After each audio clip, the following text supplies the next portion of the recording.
판사님, 제 목숨 걸고 맹세해요. 우리 아들은 억울해요. 누가 죄를 뒤집어 쓰은 거예요. 법정에서 울부짖는 칠순 할머니. 그녀의 아들은 살인 누명을 쓰고 감옥에 갇혔습니다. 그런데 재판을 맡은 판사는 할머니의 얼굴을 보고 얼어붙었습니다.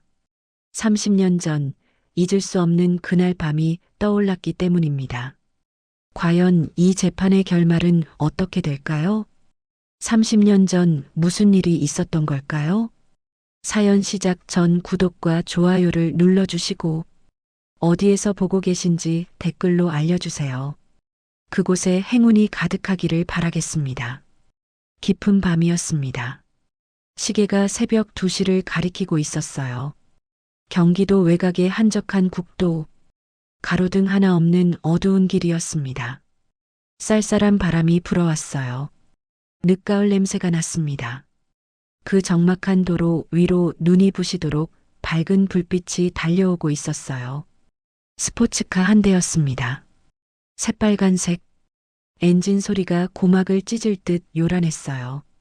운전석에는 30 초반쯤 되어 보이는 남자가 앉아 있었습니다. 박태진, 대한민국 3대 재벌 중 하나인 태진그룹 회장의 외아들이었어요. 그의 눈은 초점이 풀려 있었습니다. 동공이 커져 있었어요. 마약을 한 상태였죠. 태진은 핸들을 잡은 손으로 박자를 맞추고 있었어요. 쿵, 쿵, 쿵. 차 안에는 귀가 터질 듯한 음악이 울려 퍼지고 있었습니다.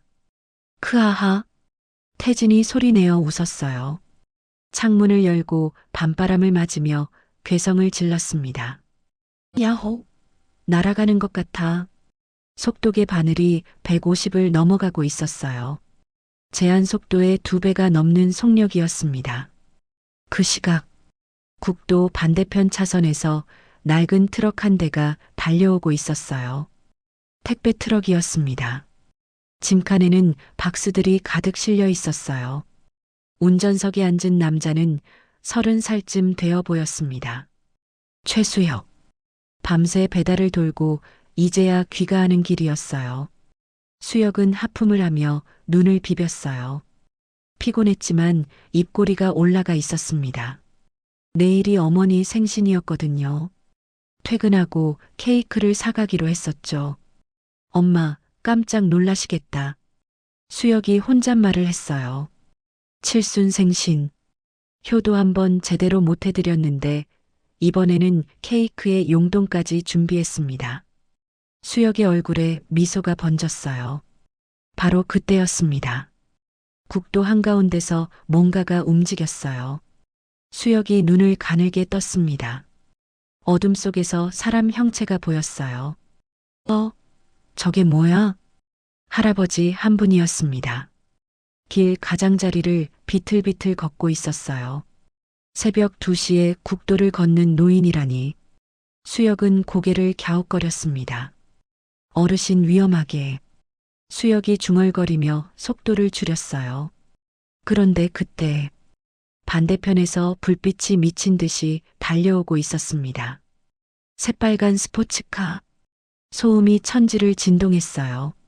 수혁의 눈이 커졌습니다. 저 차 왜 저래? 스포츠카는 차선을 넘나들며 지그재그로 달리고 있었어요. 완전히 제정신이 아닌 운전이었습니다.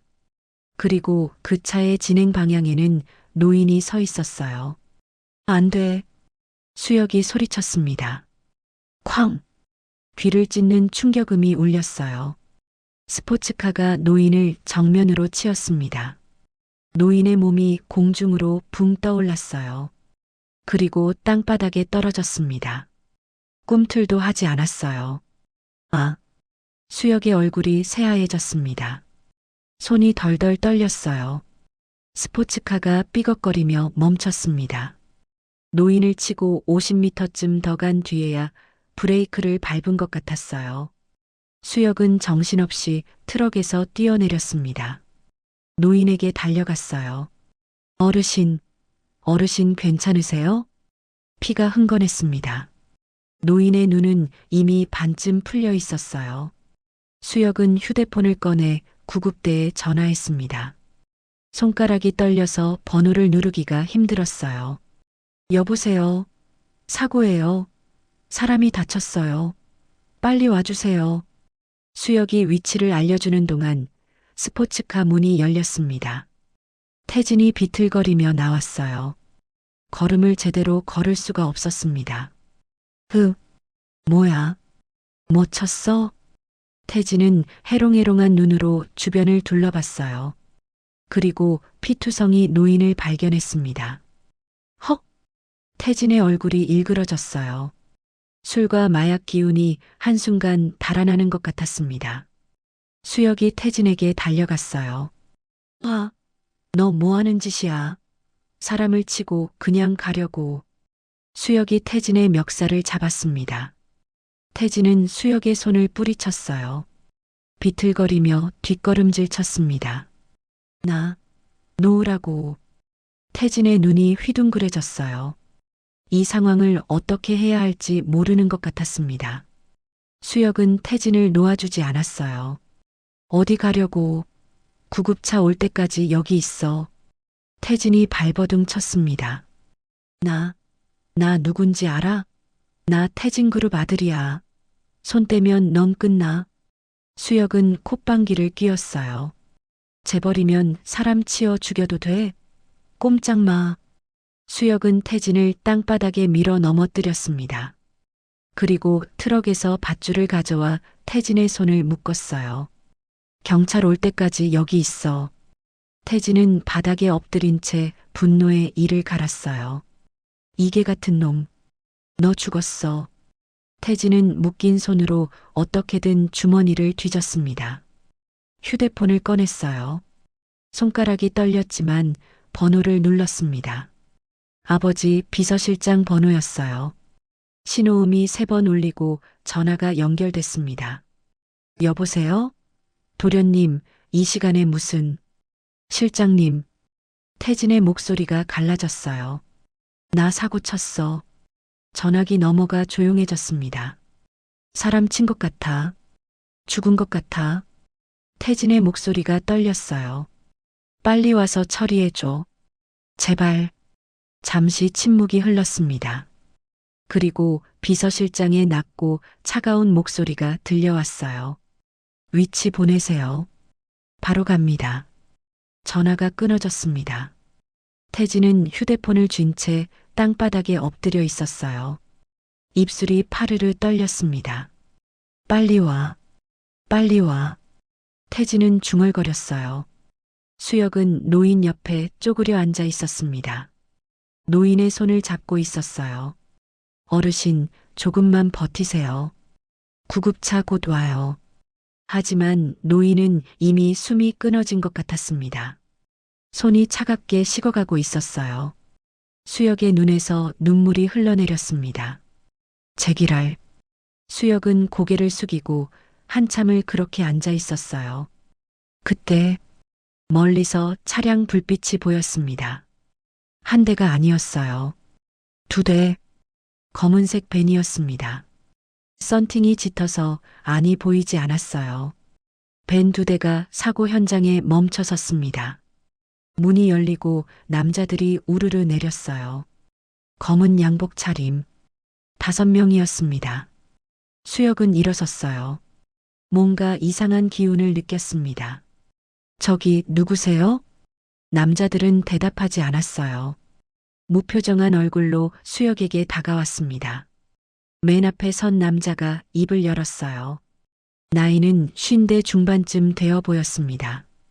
자네가 목격자인가? 차갑고 낮은 목소리였어요. 비서실장이었습니다. 네, 저는 그냥 지나가다가.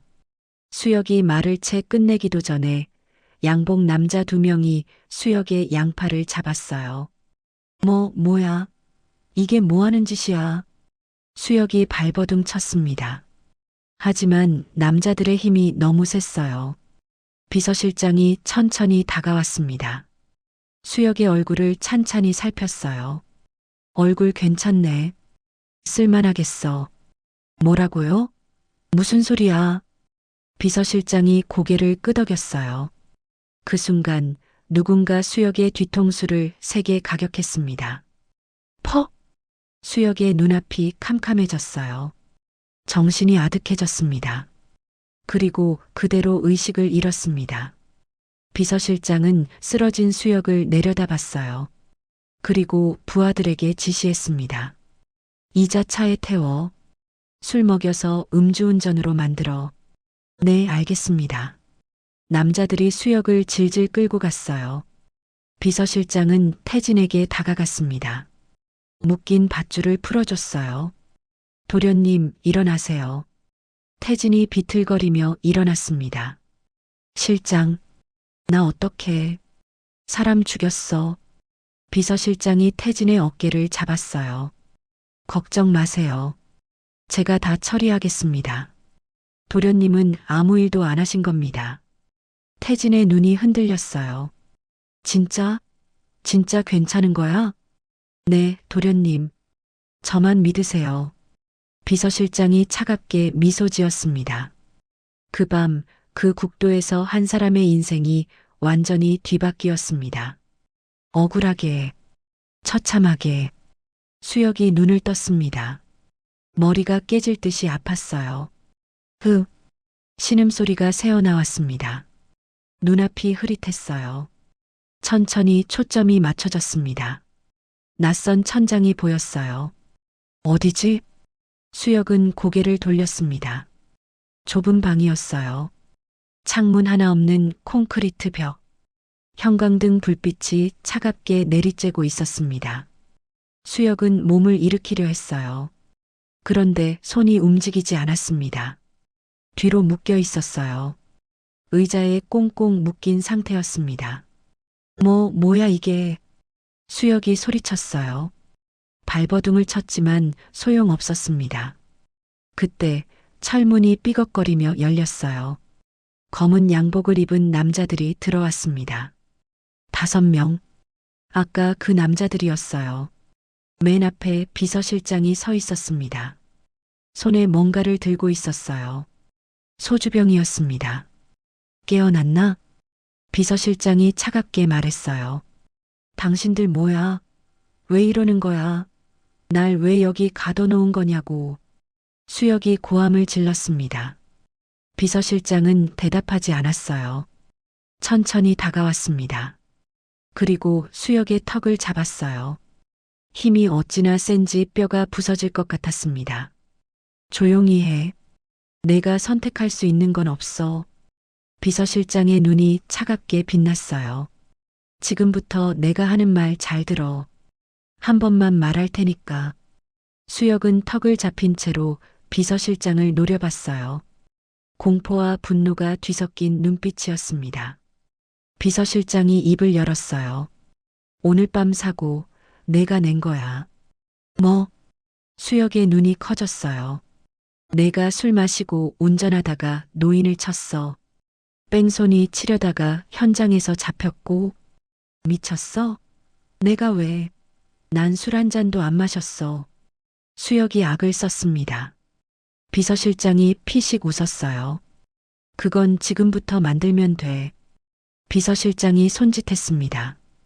양복 남자 2명이 다가왔어요. 한 명이 수혁의 머리채를 잡았습니다. 수혁이 비명을 질렀어요. 다른 한 명이 수혁의 입을 억지로 벌렸습니다. 비서실장이 소주병을 들었어요. 그리고 수혁의 입에 들이부었습니다. 꺼. 수혁이 발버둥 쳤어요. 소주가 목으로 쏟아져 들어갔습니다. 숨을 쉴 수가 없었어요. 질식할 것 같았습니다. 수혁이 신음했어요. 비서실장이 빈 병을 바닥에 내려놓았습니다. 한 병 더. 또 다른 소주병이 건네졌어요. 수혁의 입에 다시 들이부어졌습니다. 그만해. 수혁이 울먹였어요. 하지만 남자들은 멈추지 않았습니다. 3병, 4병. 수혁의 의식이 흐려졌어요. 온몸에 힘이 빠졌습니다. 됐어. 비서실장이 손을 들었어요. 남자들이 물러났습니다. 수혁은 축 늘어진 채로 의자에 앉아 있었어요. 눈이 반쯤 감겨 있었습니다. 비서실장이 수혁의 앞에 쪼그려 앉았어요. 수혁의 얼굴을 들어 올렸습니다. 이제 내 몸에서 술 냄새가 나. 혈중 알코올 농도도 충분히 나올 거야. 수혁은 대답할 힘도 없었어요. 그저 흐릿한 눈으로 비서실장을 바라볼 뿐이었습니다. 비서실장이 수혁의 귀에 속삭였어요. 낮고 차가운 목소리였습니다. 이제부터 잘 들어. 수혁의 눈동자가 떨렸어요. 내 어머니 시장에서 떡볶이 가게 하지? 수혁의 눈이 번쩍 떠졌습니다. 흐릿하던 정신이 순간 맑아졌어요. 우리 엄마를 어떻게 해? 그 시장 건물 우리 회장님 소유야. 알고 있었어? 수혁의 얼굴이 새하얘졌어요. 내 어머니가 그 가게에서 40년을 장사했지. 평생을 바친 가게야. 비서실장이 씩 웃었어요. 근데 그거 알아? 우리가 마음만 먹으면 내일 당장 문 닫게 할 수 있어. 뭐라고? 수혁이 더듬거렸어요. 건물 재개발 들어간다고 하면 끝이야. 포크레인으로 가게 밀어버리는 거지. 비서실장이 손가락으로 수혁의 이마를 톡톡 쳤어요. 내 어머니 칠순이지? 그 나이에 길바닥에 나앉으면 어떻게 될까? 수혁의 눈에서 눈물이 흘러내렸어요. 제발, 우리 엄마는 건드리지 마. 그건 내가 선택하는 거야. 비서실장이 일어섰어요.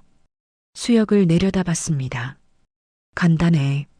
내가 오늘 사고의 범인이 되는 거야. 내가 왜? 도련님 대신 죄를 뒤집었으면 내 어머니 가게는 안전해. 평생 그 자리에서 장사할 수 있어. 비서실장이 손을 내밀었어요. 하지만 거절하면?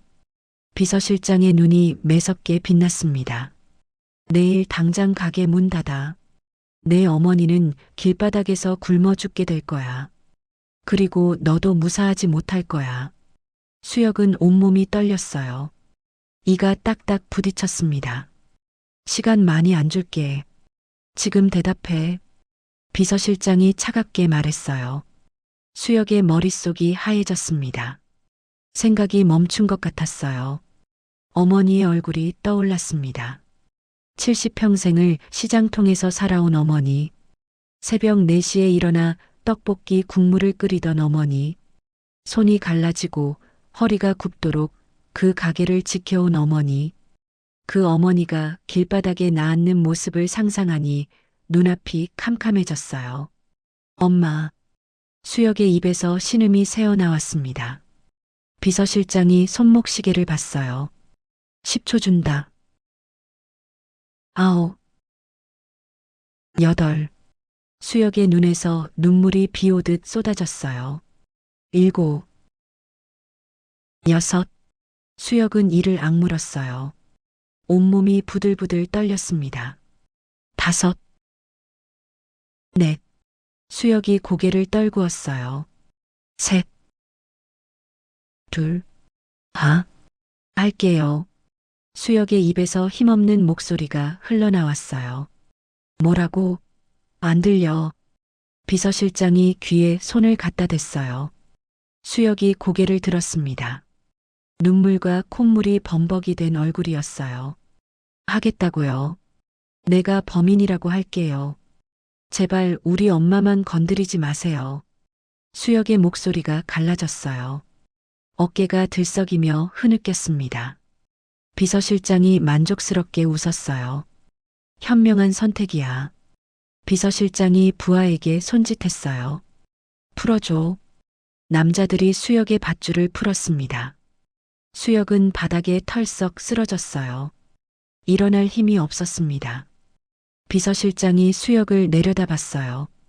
내일 경찰이 올 거야. 내가 음주운전으로 사고 냈다고 자백하면 끝이야. 간단하지? 수혁은 대답하지 못했어요.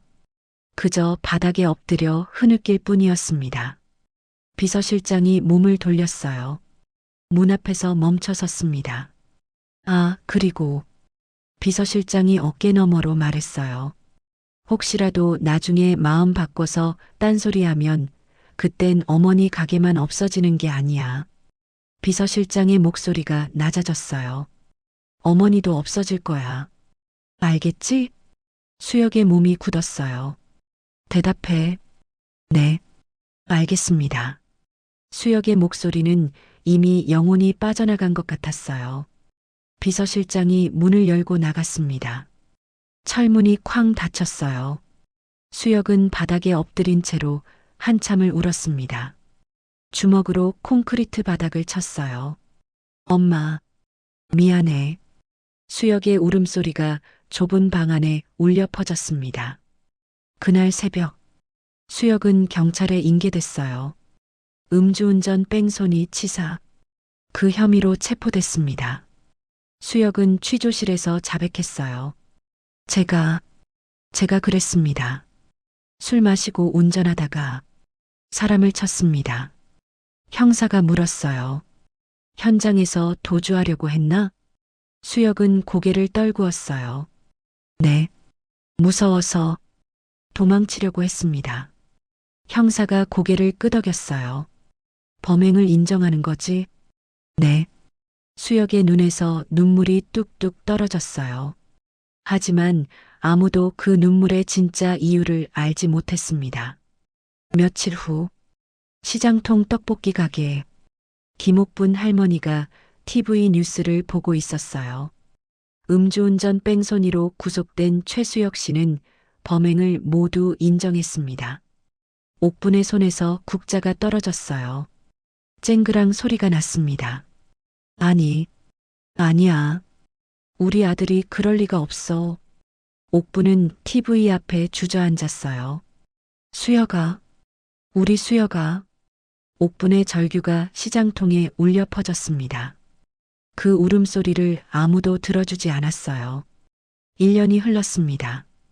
계절이 4번 바뀌었어요. 서울중앙지방법원. 웅장한 건물이 하늘 높이 솟아 있었습니다.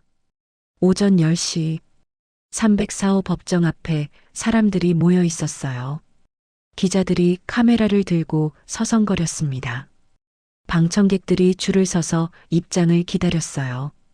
오늘은 최수혁 사건의 첫 공판일이었습니다. 1년 동안 수사가 진행됐어요. 그리고 드디어 재판이 시작되는 날이었죠. 법정 문이 열렸습니다. 사람들이 우르르 들어갔어요. 방청석 맨 앞줄. 한 노인이 앉아 있었습니다. 김옥분이었어요. 흰머리가 부쩍 늘었습니다.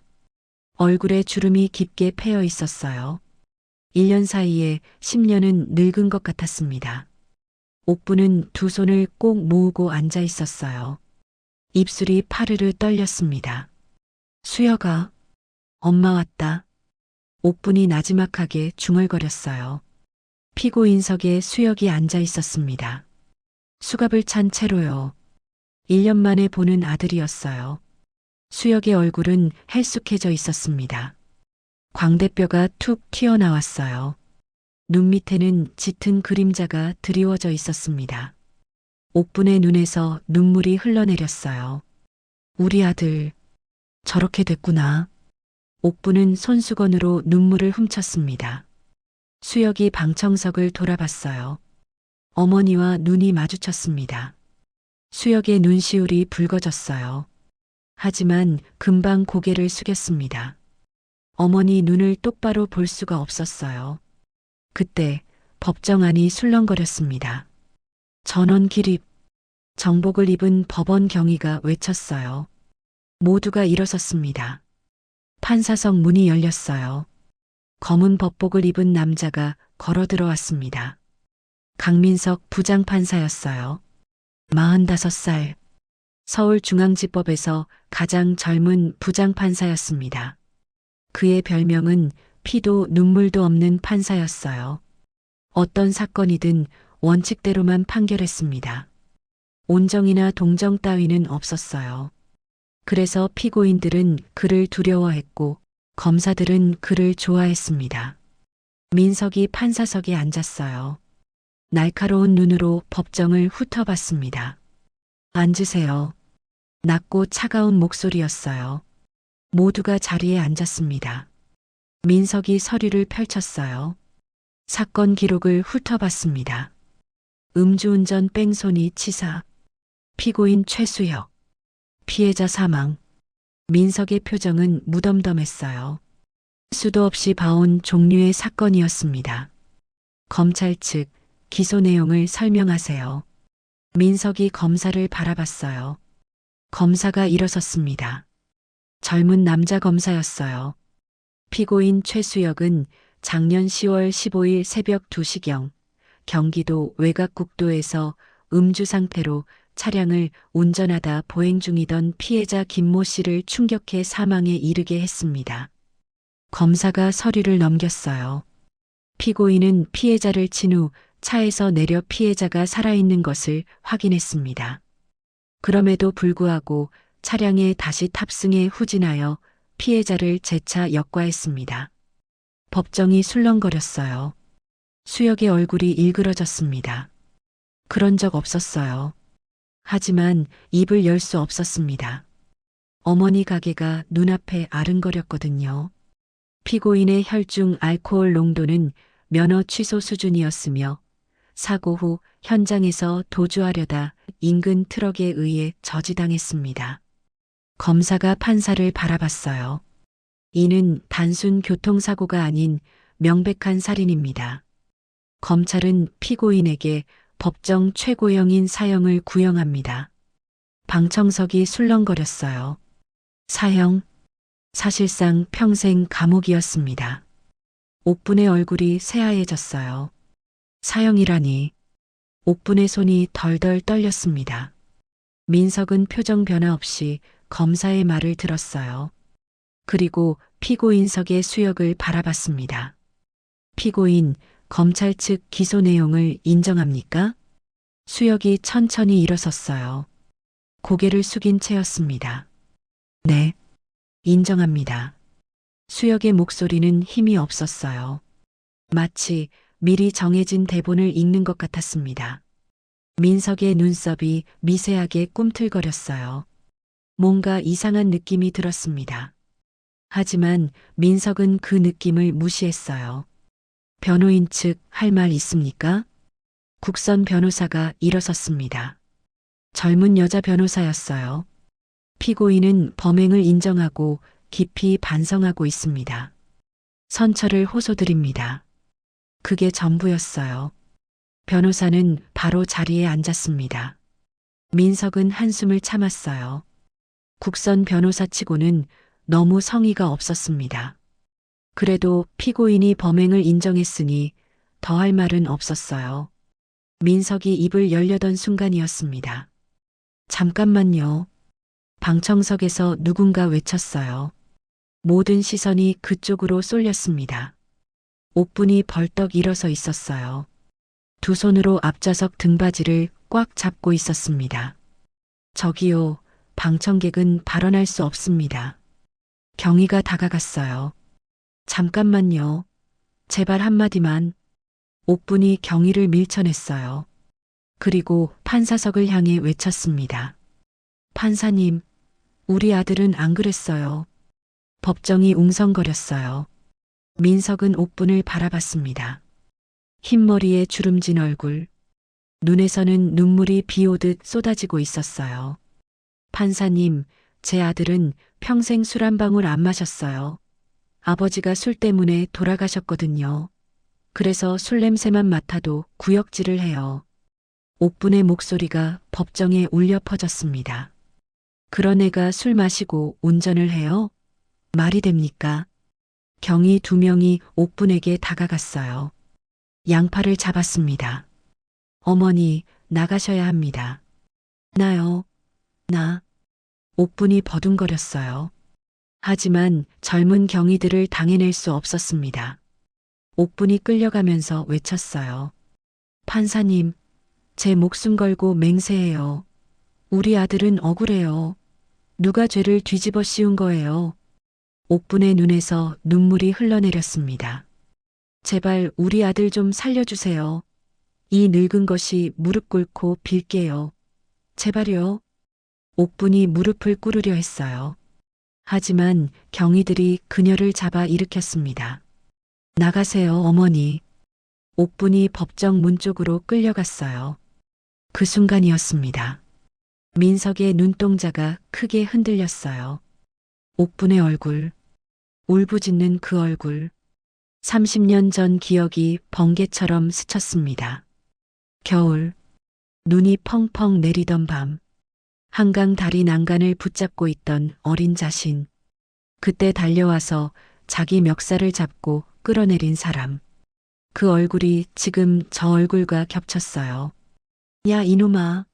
죽을 힘은 있고 밥숟가락 들 힘은 없어? 그 목소리가 귓가에 울렸습니다. 민석의 손이 떨렸어요.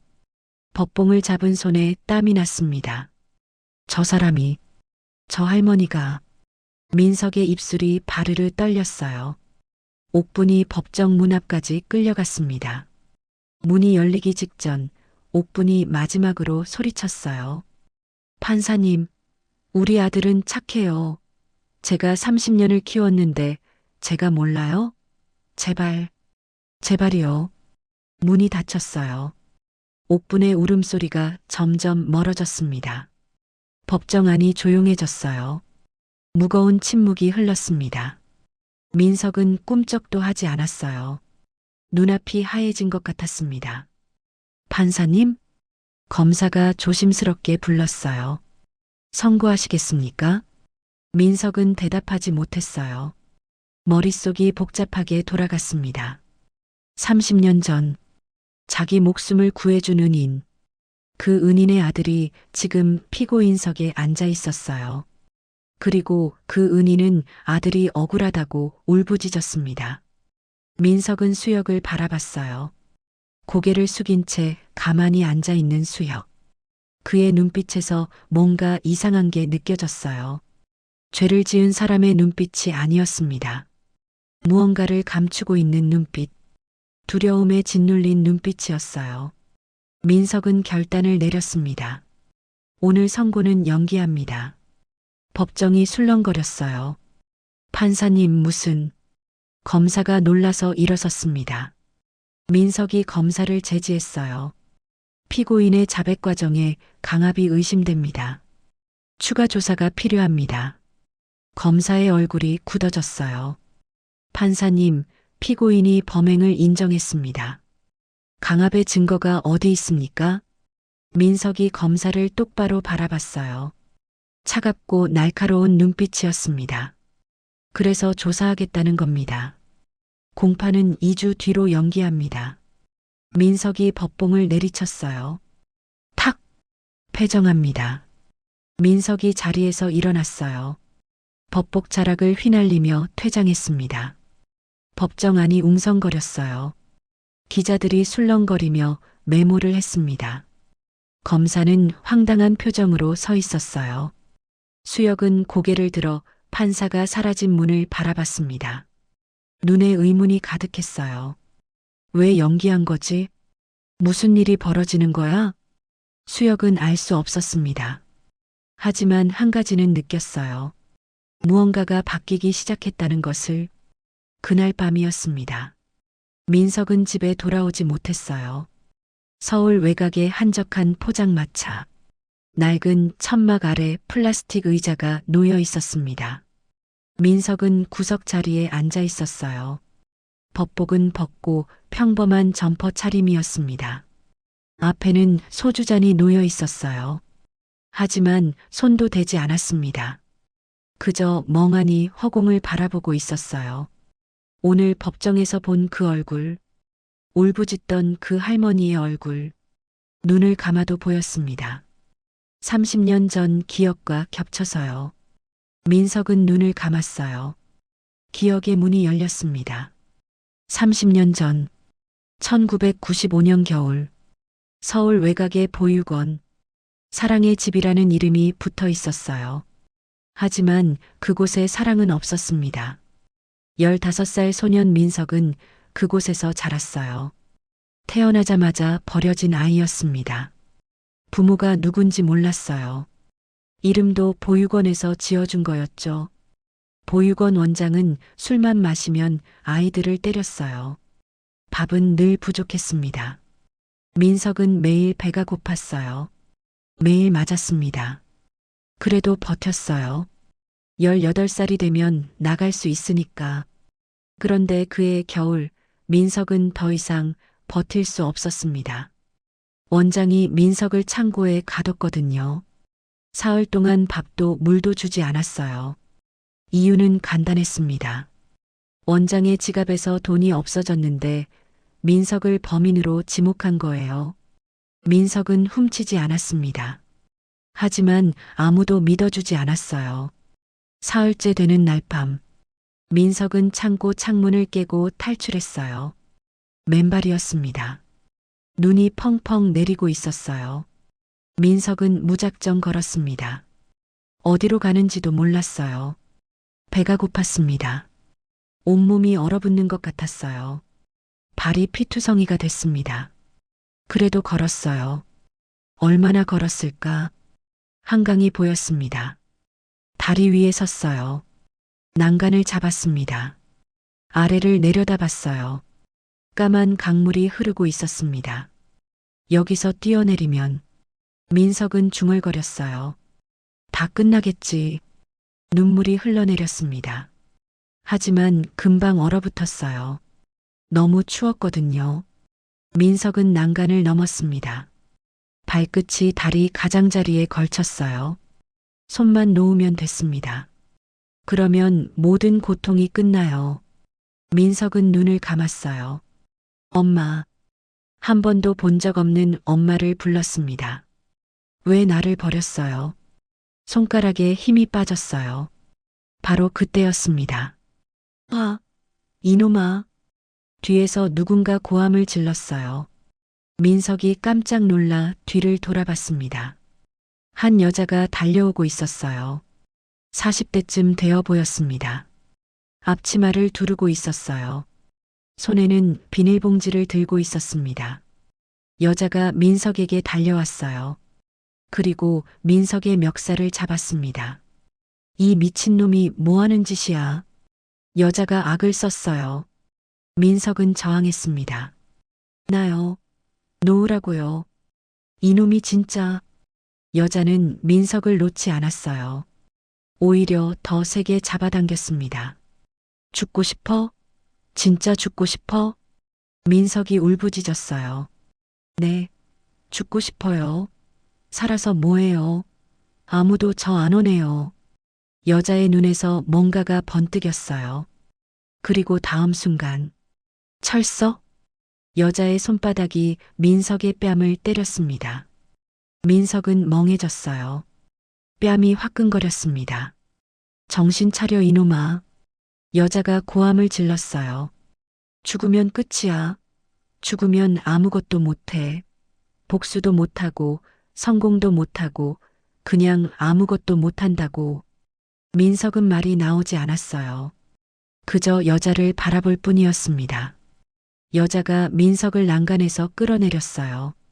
그리고 땅바닥에 앉혔습니다. 앉아 있어. 여자가 비닐봉지를 열었어요. 안에서 떡볶이 한 팩이 나왔습니다. 먹어. 민석은 고개를 저었어요. 안 먹을 거예요. 먹으라면 먹어. 여자가 떡볶이를 민석 앞에 놓았어요. 그리고 이쑤시개를 꽂아줬습니다. 배고프잖아. 눈만 봐도 알아. 며칠 굶었지? 민석은 대답하지 않았어요. 먹어. 먹고 나서 죽어도 늦지 않아. 민석은 떡볶이를 바라봤습니다. 빨간 국물이 김을 모락모락 내뿜고 있었어요.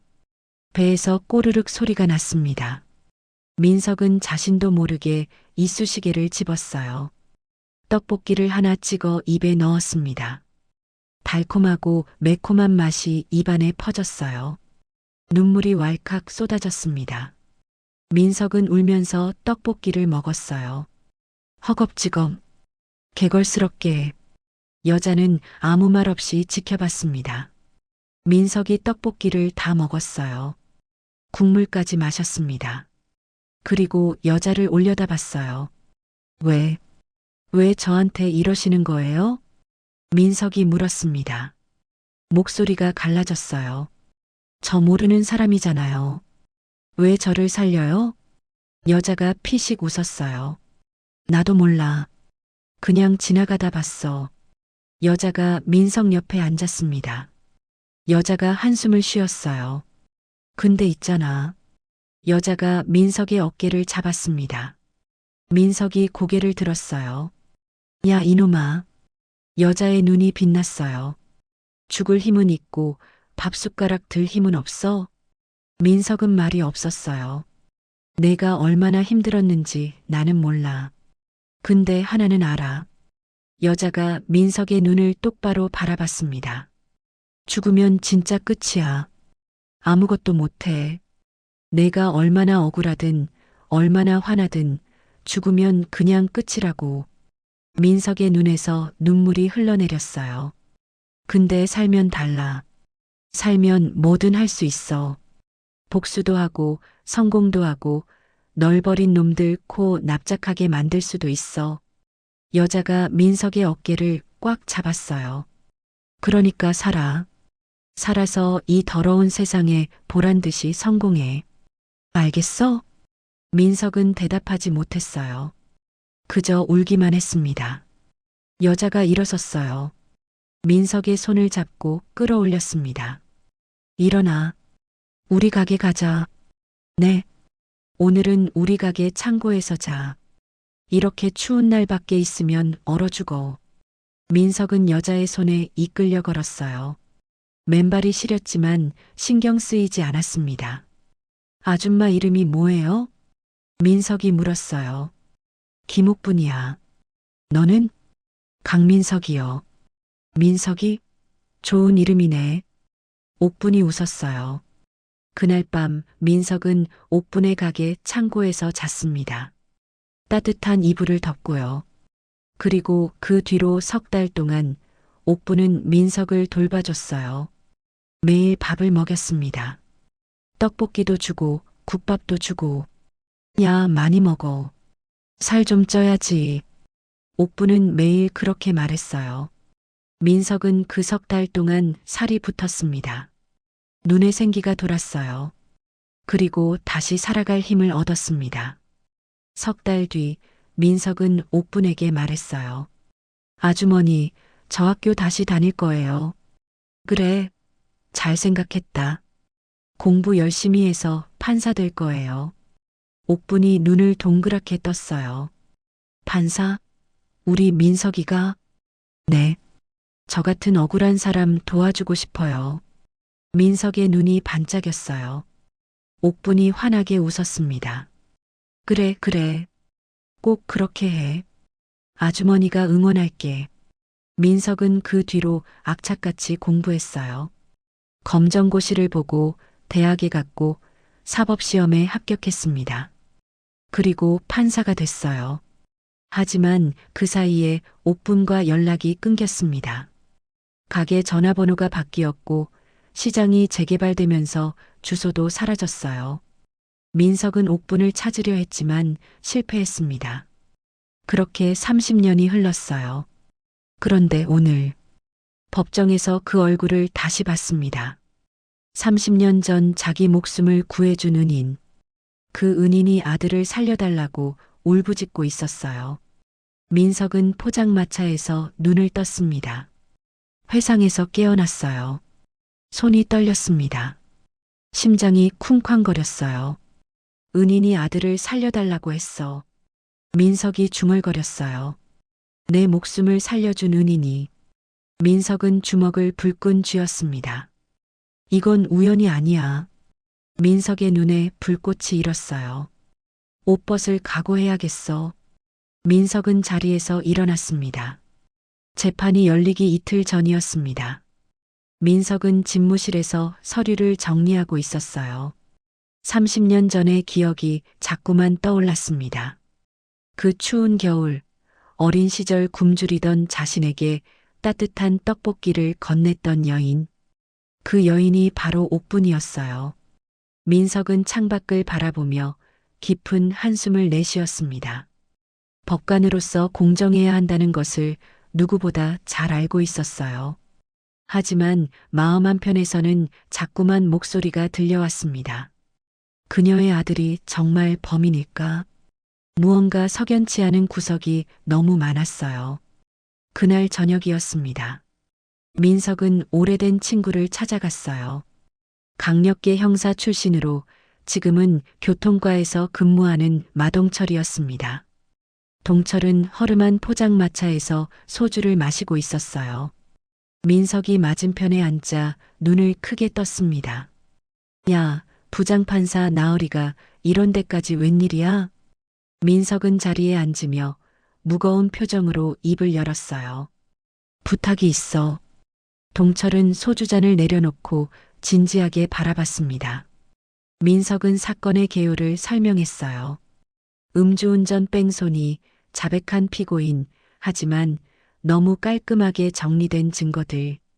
그리고 가해자가 재벌 그룹 회장의 아들이라는 점까지요. 동철은 눈을 가늘게 떴습니다. 태진그룹? 거기 아들이 문제 많다고 소문났는데. 민석은 고개를 끄덕였어요. 그 아들의 행적을 좀 뒤져줄 수 있겠나? 동철은 잠시 생각했습니다. 그리고 피식 웃었어요. 판사가 이러면 안 되는 거 알지? 알아. 그래도 진실을 알아야겠어. 민석의 눈빛은 단호했습니다. 동철은 한참을 바라보다가 고개를 끄덕였어요. 알았어. 대신 국밥 한 그릇 사야 한다. 이틀 후였습니다. 재판이 다시 열렸어요. 법정은 지난번보다 더 많은 사람들로 가득 찼습니다. 사건이 언론에 알려지면서 관심이 커졌기 때문이었어요. 옥부는 또다시 방청석 맨 앞자리에 앉았습니다. 그녀의 얼굴은 며칠 사이에 더 수척해져 있었어요. 잠을 제대로 자지 못한 게 분명했습니다. 수혁이 피고인석으로 들어왔어요. 그는 어머니를 보자 희미하게 미소 지었습니다. 옥부는 그 미소를 보며 눈물을 참았어요. 재판이 시작되려는 순간이었습니다. 법정 문이 갑자기 열렸어요. 모든 시선이 문 쪽으로 쏠렸습니다. 마동철이 서류 봉투를 들고 서 있었어요. 그의 뒤에는 한 여성이 따라 들어왔습니다. 40대 초반으로 보이는 단정한 차림의 여자였어요. 검사가 벌떡 일어났습니다. 재판장님, 이것은 무엇입니까? 민석은 침착하게 말했어요. 새로운 증인이 출석하겠다고 연락이 왔습니다. 방청석이 술렁거리기 시작했어요. 검사의 얼굴이 굳어졌습니다. 사전 협의 없이 이런 식으로 증인을 세우는 것은. 민석이 손을 들어 말을 잘랐어요. 진실 규명을 위해 필요하다고 판단했습니다. 그 여성이 증인석으로 걸어갔습니다. 그녀의 이름은 한지영이었어요. 사고 당시 태진그룹 회장실 소속 비서였습니다. 검사가 먼저 질문했어요. 증인은 피고인을 아십니까? 지영은 고개를 저었습니다. 모릅니다. 그렇다면 왜 여기에 나오셨습니까? 지영은 잠시 침묵했어요. 그리고 떨리는 목소리로 입을 열었습니다. 제가 알고 있는 진실을 말하기 위해서입니다. 방청석이 다시 술렁였어요. 지영은 눈을 감았다가 천천히 떴습니다. 사고 당일 밤 저는 비서실에서 야근을 하고 있었습니다. 새벽에 비서실장님한테 긴급 연락이 왔어요. 도련님이 사고를 쳤다고요. 검사의 얼굴이 창백해졌어요. 저는 현장에 불려갔습니다. 거기서 모든 걸 봤어요. 태진 전무가 약에 취한 상태로 운전을 했다는 것도요. 법정 안이 순식간에 조용해졌습니다.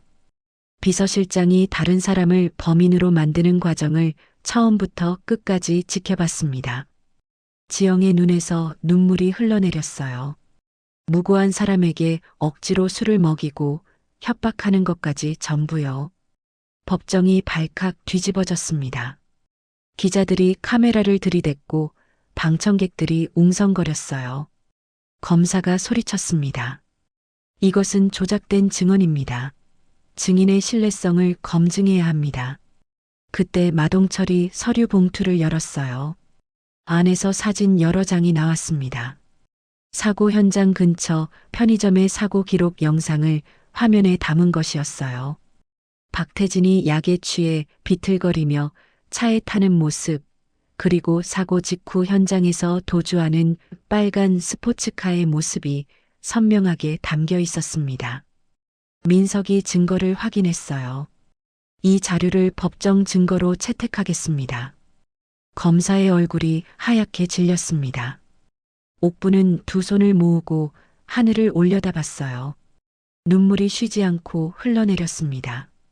수혁도 믿을 수 없다는 표정으로 증인석을 바라봤어요. 그의 눈에도 물기가 맺혔습니다. 지영이 다시 입을 열었어요.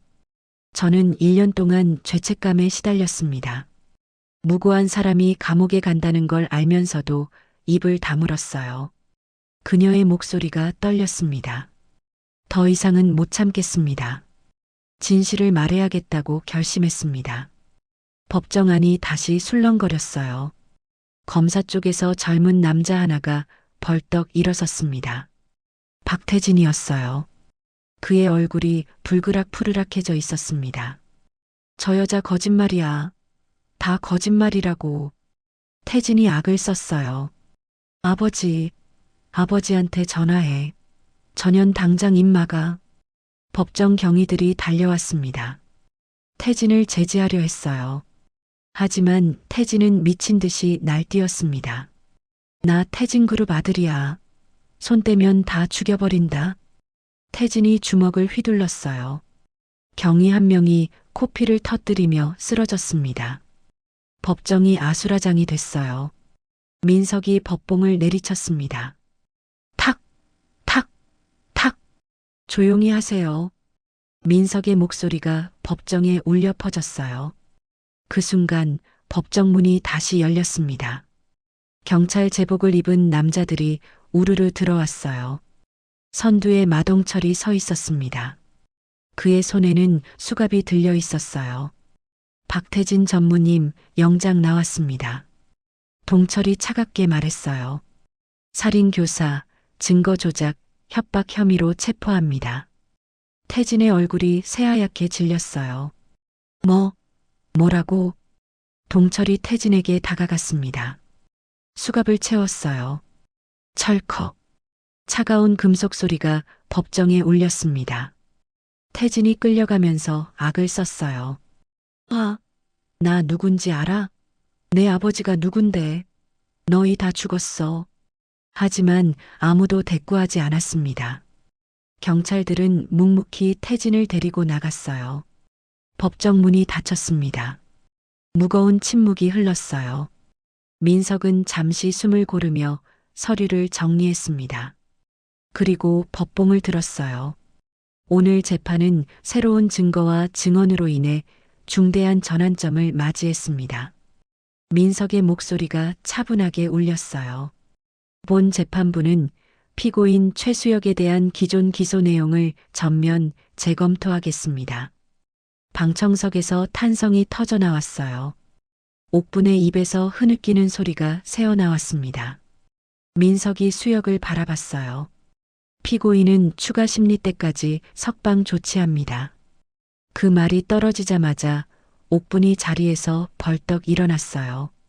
수혁아. 옥분의 비명 같은 외침이 법정에 울렸습니다. 수혁의 눈에서 눈물이 왈칵 쏟아졌어요.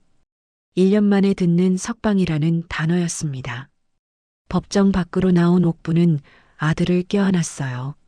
수혁아. 말보다 눈물이 먼저였습니다. 수혁도 어머니를 꼭 안았어요. 어머니, 고생 많으셨어요. 그의 목소리도 울먹였습니다. 마동철이 다가와서 어깨를 툭 쳤어요. 고생했네, 청년. 수혁이 고개를 숙였습니다. 감사합니다. 정말 감사합니다. 민석은 멀리서 그 모습을 지켜봤어요. 30년 전 따뜻한 떡볶이 한 접시가 자신의 인생을 바꿨던 것처럼 오늘 그는 한 청년의 인생을 바로잡을 수 있었습니다. 민석의 눈가가 촉촉해졌어요. 그는 조용히 미소 지으며 법원 건물 안으로 돌아갔습니다. 하지만 싸움은 아직 끝나지 않았어요. 태진그룹은 온갖 방법을 동원해 반격을 준비하고 있었습니다. 그날 밤이었어요. 비서실장은 어둠 속에서 전화를 받았습니다. 전화기 너머에서 차갑고 낮은 목소리가 들려왔어요. 실장, 상황이 어떻게 된 거야? 회장님, 죄송합니다. 상황이 예상보다 복잡해졌습니다. 비서실장의 목소리가 긴장되어 있었어요. 그 판사 누구야? 왜 갑자기 튀어나온 거야? 강민석이라는 부장판사입니다. 원래 원칙대로만 판결하는 사람인데 이번엔 좀 다릅니다. 전화기 너머에서 한숨소리가 들렸어요. 그리고 차가운 목소리가 이어졌습니다. 어떻게든 처리해. 내 아들 감옥에 보낼 순 없어. 비서실장은 고개를 숙였어요. 알겠습니다. 전화가 끊어졌습니다. 비서실장은 어둠 속에서 담배에 불을 붙였어요. 연기가 피어올랐습니다. 강민석? 비서실장이 중얼거렸어요. 내가 뭘 할 수 있는지 두고 보자. 진정한 전쟁은 이제 시작이었습니다. 민석은 옷을 벗을 각오를 했어요. 하지만 상대도 만만치 않았습니다. 30년 묵은 은혜를 갚기 위한 싸움. 그 싸움은 이제 막 본격적으로 불이 붙으려 하고 있었습니다. 태진이 체포된 다음 날이었습니다. 서울 시내는 난리가 났어요. 뉴스마다 태진그룹 아들의 구속 소식이 대서특필됐습니다. 재벌 3세 박태진, 뺑소니, 살인 및 증거 조작 혐의로 구속.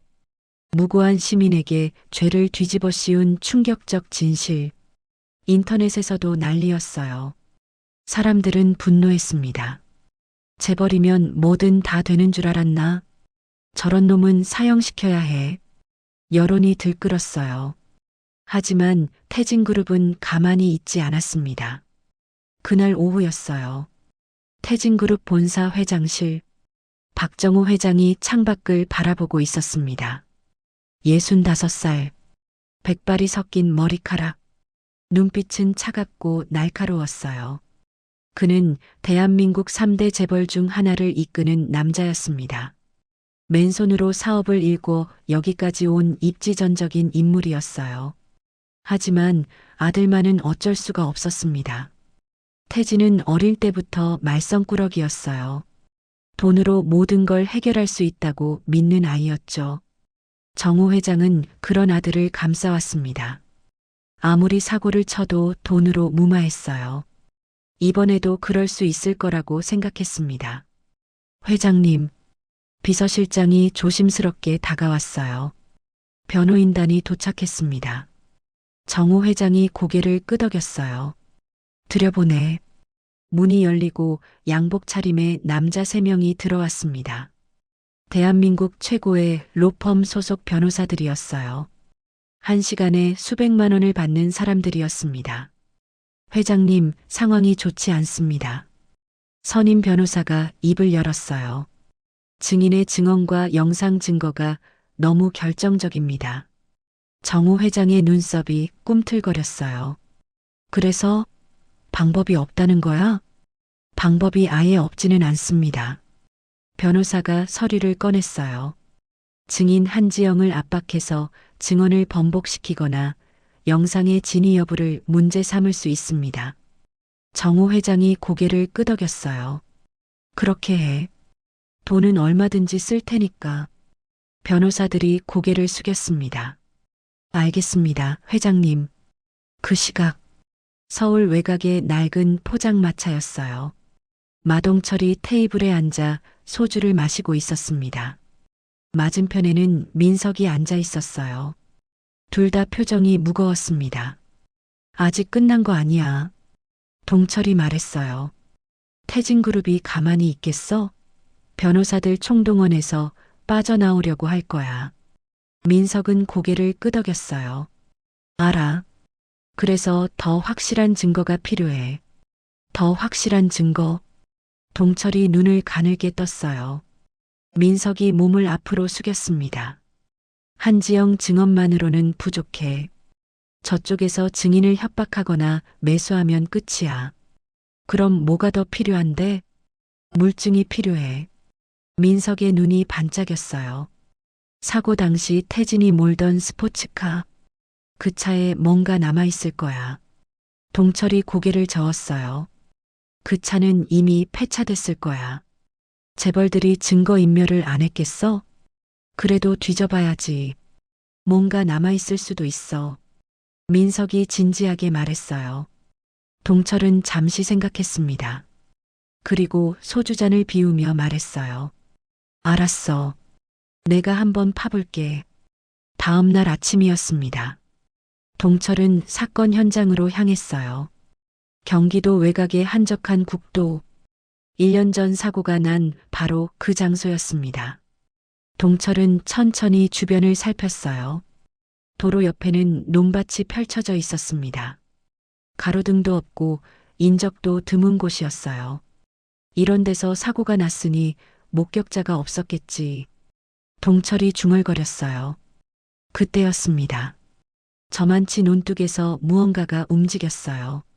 리어카를 끌고 가는 노인이 보였습니다. 등이 굽어 있었어요. 리어카에는 폐지가 가득 실려 있었습니다. 동철이 다가갔어요. 어르신 실례합니다. 노인이 멈춰 섰어요. 주름진 얼굴이었습니다.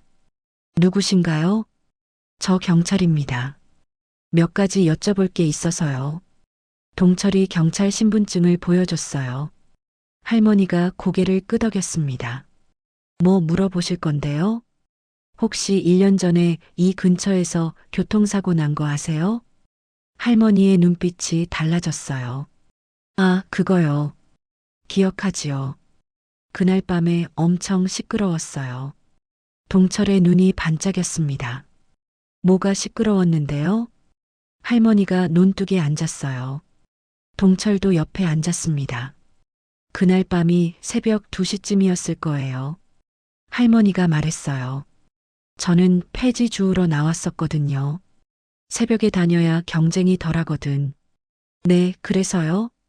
근데 저 도로 쪽에서 쾅 하고 큰 소리가 났어요. 깜짝 놀랐지요. 할머니가 도로 쪽을 가리켰어요. 그래서 뭘 보셨어요? 동철이 물었습니다. 빨간 차가 있었어요. 번쩍번쩍한 고급차요. 그 차가 뭔가를 치고 섰더라고요. 할머니의 목소리가 낮아졌어요. 그리고 검은 차들이 왔어요. 밴 같은 거요. 2대였나? 동철의 눈이 커졌어요. 검은 밴이요? 네. 거기서 검은 옷 입은 남자들이 우르르 내리더니 뭔가를 막 하더라고요. 할머니가 고개를 저었어요. 무서워서 자세히는 못 봤어요. 근데 이상한 건 뭐가요? 그 빨간 차를 어디론가 실어 갔어요. 큰 트럭이 와서요. 동철이 몸을 앞으로 숙였어요. 트럭이요? 레카차요? 레카차가 뭔지는 모르겠는데 차를 싣고 가는 거요. 할머니가 손짓을 했어요. 그 트럭이 저쪽으로 갔어요. 할머니가 도로 끝을 가리켰습니다. 저쪽이면 어디로 가는 길이에요? 거긴 공장지대예요. 폐차장도 있고 창고도 있고. 동철은 어르신에게 거듭 고맙다고 인사했어요. 그리고 차를 몰아 할머니가 알려준 방향으로 달렸습니다. 30분쯤 달렸을까요? 허름한 공장지대가 나타났어요. 녹슨 철제 담장, 폐차된 차들이 쌓여 있는 공터. 동철은 차에서 내렸어요. 주변을 둘러봤습니다. 폐차장이 여기 있군. 동철이 중얼거렸어요. 폐차장 입구에 간판이 걸려 있었습니다. 만수 폐차장이라고 적혀 있었어요. 동철은 안으로 들어갔습니다. 폐차장 안은 어수선했어요. 찌그러진 차들이 산더미처럼 쌓여 있었습니다. 기름 냄새가 진동했어요. 저만치의 사무실이 보였습니다. 허름한 컨테이너 박스였어요. 동철이 사무실 문을 두드렸습니다. 쿵쿵쿵. 안에서 인기척이 났어요. 누구야? 퉁명스러운 목소리가 들렸습니다. 문이 열렸어요. 50대쯤 되어 보이는 남자가 나왔습니다. 배가 불룩 나오고 얼굴에 기름때가 묻어 있었어요. 폐차장 사장이었습니다. 뭐야? 손님이야? 사장이 동철을 위아래로 훑어봤어요. 동철이 경찰 신분증을 꺼내 보여줬습니다. 경찰입니다. 몇 가지 물어볼 게 있어서 왔습니다. 사장의 눈빛이 미묘하게 흔들렸어요. 하지만 금방 표정을 바꿨습니다. 경찰? 무슨 일인데요? 1년 전에 빨간 스포츠카 하나 들어온 적 없어요? 새벽에요. 사장의 눈이 휘둥그레졌어요. 그리고 고개를 저었습니다. 그런 차 없는데요. 기억 안 나요. 동철은 사장의 얼굴을 유심히 살폈어요. 눈동자가 흔들리고 있었습니다. 거짓말이었어요. 동철이 한 발짝 다가섰습니다. 아저씨, 솔직하게 말하는 게 좋을 거예요. 뭐라고요? 사장이 뒷걸음질 쳤어요. 그 차 어디로 갔어요? 눌렀어요? 동철이 압박했어요. 모른다니까요. 사장이 고함을 질렀습니다. 하지만 목소리가 떨리고 있었어요. 동철은 사무실 안을 둘러봤습니다. 구석에 낡은 금고가 있었어요. 동철의 눈이 반짝였어요. 저 금고 안에 뭐가 있어요? 사장의 얼굴이 새하얘졌습니다. 그건 그냥. 동철이 금고 쪽으로 걸어갔어요. 사장이 가로막았습니다. 안 돼요. 거기 손 떼면 안 돼요. 동철이 사장을 밀어냈어요. 그리고 금고 문을 잡아당겼습니다. 잠겨 있었어요. 비밀번호가 뭐야? 동철이 물었어요. 사장은 입을 다물었습니다. 동철이 주머니에서 뭔가를 꺼냈어요. 드라이버였습니다. 열어. 안 열면 내가 연다. 사장은 한참을 버텼어요. 하지만 동철의 눈빛이 너무 무서웠습니다. 결국 사장이 비밀번호를 눌렀어요. 철컥. 금고 문이 열렸습니다. 동철이 안을 들여다봤어요. 현금 다발이 있었습니다. 그리고 그 옆에 작은 것이 하나 있었어요. 검은색 칩이었습니다. 동철이 그걸 집어들었어요. 이게 뭐야? 사장의 얼굴이 흙빛으로 변했습니다. 그건 사고 기록 칩이지? 동철이 눈을 가늘게 떴어요. 차에서 빼돌린 거지. 증거 인멸하라고 시켰는데 이건 몰래 챙겨둔 거야. 나중에 더 뜯어먹으려고. 사장이 바닥에 털썩 주저앉았어요. 살려주세요. 저는 시킨 대로 한 것뿐이에요. 동철이 칩을 주머니에 넣었어요. 그리고 씩 웃었습니다. 도둑놈 욕심이 사람을 살리네. 동철은 사고 기록 칩을 손에 쥔 채 폐차장 사장을 내려다봤어요. 사장은 바닥에 주저앉아 벌벌 떨고 있었습니다. 제발 살려주세요. 저는 시킨 대로 한 것뿐이에요. 사장이 두 손을 모아 빌었어요. 동철은 냉정하게 물었습니다. 누가 시켰어? 태진그룹 비서실장이요. 사장의 목소리가 떨렸어요. 1년 전에 새벽에 전화가 왔어요. 차 한 대 처리하라고요. 돈은 얼마든지 주겠다고. 동철이 팔짱을 꼈어요. 그래서 처리했어? 네. 차는 바로 눌렀어요. 앞차기로 찌그러뜨렸죠. 사장이 고개를 숙였습니다. 근데 이 칩은 왜 남겨뒀어? 동철이 손에 든 칩을 흔들었어요. 사장의 눈이 흔들렸습니다. 그게요. 솔직하게 말해. 안 그러면 증거인멸방조로 같이 들어가. 동철이 압박했어요. 사장이 한숨을 푹 쉬었습니다. 그리고 입을 열었어요. 처음엔 시키는 대로 하려고 했어요. 사장이 말했습니다. 차를 앞차기에 넣기 전에 안을 뒤졌거든요. 혹시 돈이나 뭐 건질 게 있나 싶어서요. 그래서 그때 사고 기록 장치를 발견했어요. 요즘 고급차에는 다 달려있잖아요. 사장이 손을 비볐어요. 호기심에 뽑아봤죠. 근데 내용을 보니까 사장의 목소리가 낮아졌습니다. 완전 대박이더라고요. 동철의 눈이 날카로워졌어요. 뭐가 찍혀 있었는데 운전자 얼굴이요. 약에 취해서 비틀거리면서 운전하는 모습, 그리고 사고 나는 순간까지 다 찍혀 있었어요. 사장이 침을 꿀꺽 삼켰습니다. 근데 그 운전자가 보통 사람이 아니더라고요. 뉴스에서 봤거든요. 태진그룹 아들이었어요. 동철은 고개를 끄덕였어요. 그래서 이걸 빼돌린 거야. 나중에 협박하려고. 네. 사장이 고개를 푹 숙였습니다. 이거만 있으면 평생 돈 걱정 없이 살 수 있겠다 싶었어요. 재벌한테 한 달에 얼마씩 뜯어먹으면 되니까요. 동철이 피식 웃었어요. 그래서 협박했어? 아니요. 무서워서 못했어요. 사장이 고개를 저었습니다. 재벌한테 잘못 건드렸다가 제가 죽을 것 같았거든요. 그래서 그냥 금고에 넣어두고 있었어요. 언젠가 써먹으려고요. 동철은 한참 동안 사장을 내려다봤어요. 한심하다는 표정이었습니다. 내 욕심 덕분에 무고한 사람이 감옥에서 1년을 썩었어. 죄송해요. 사장이 바닥에 이마를 찧었습니다. 저도 몰랐어요. 다른 사람한테 죄를 뒤집어 씌운 줄은. 동철이 사장의 멱살을 잡아 일으켰어요. 일어나. 경찰서 가자. 네.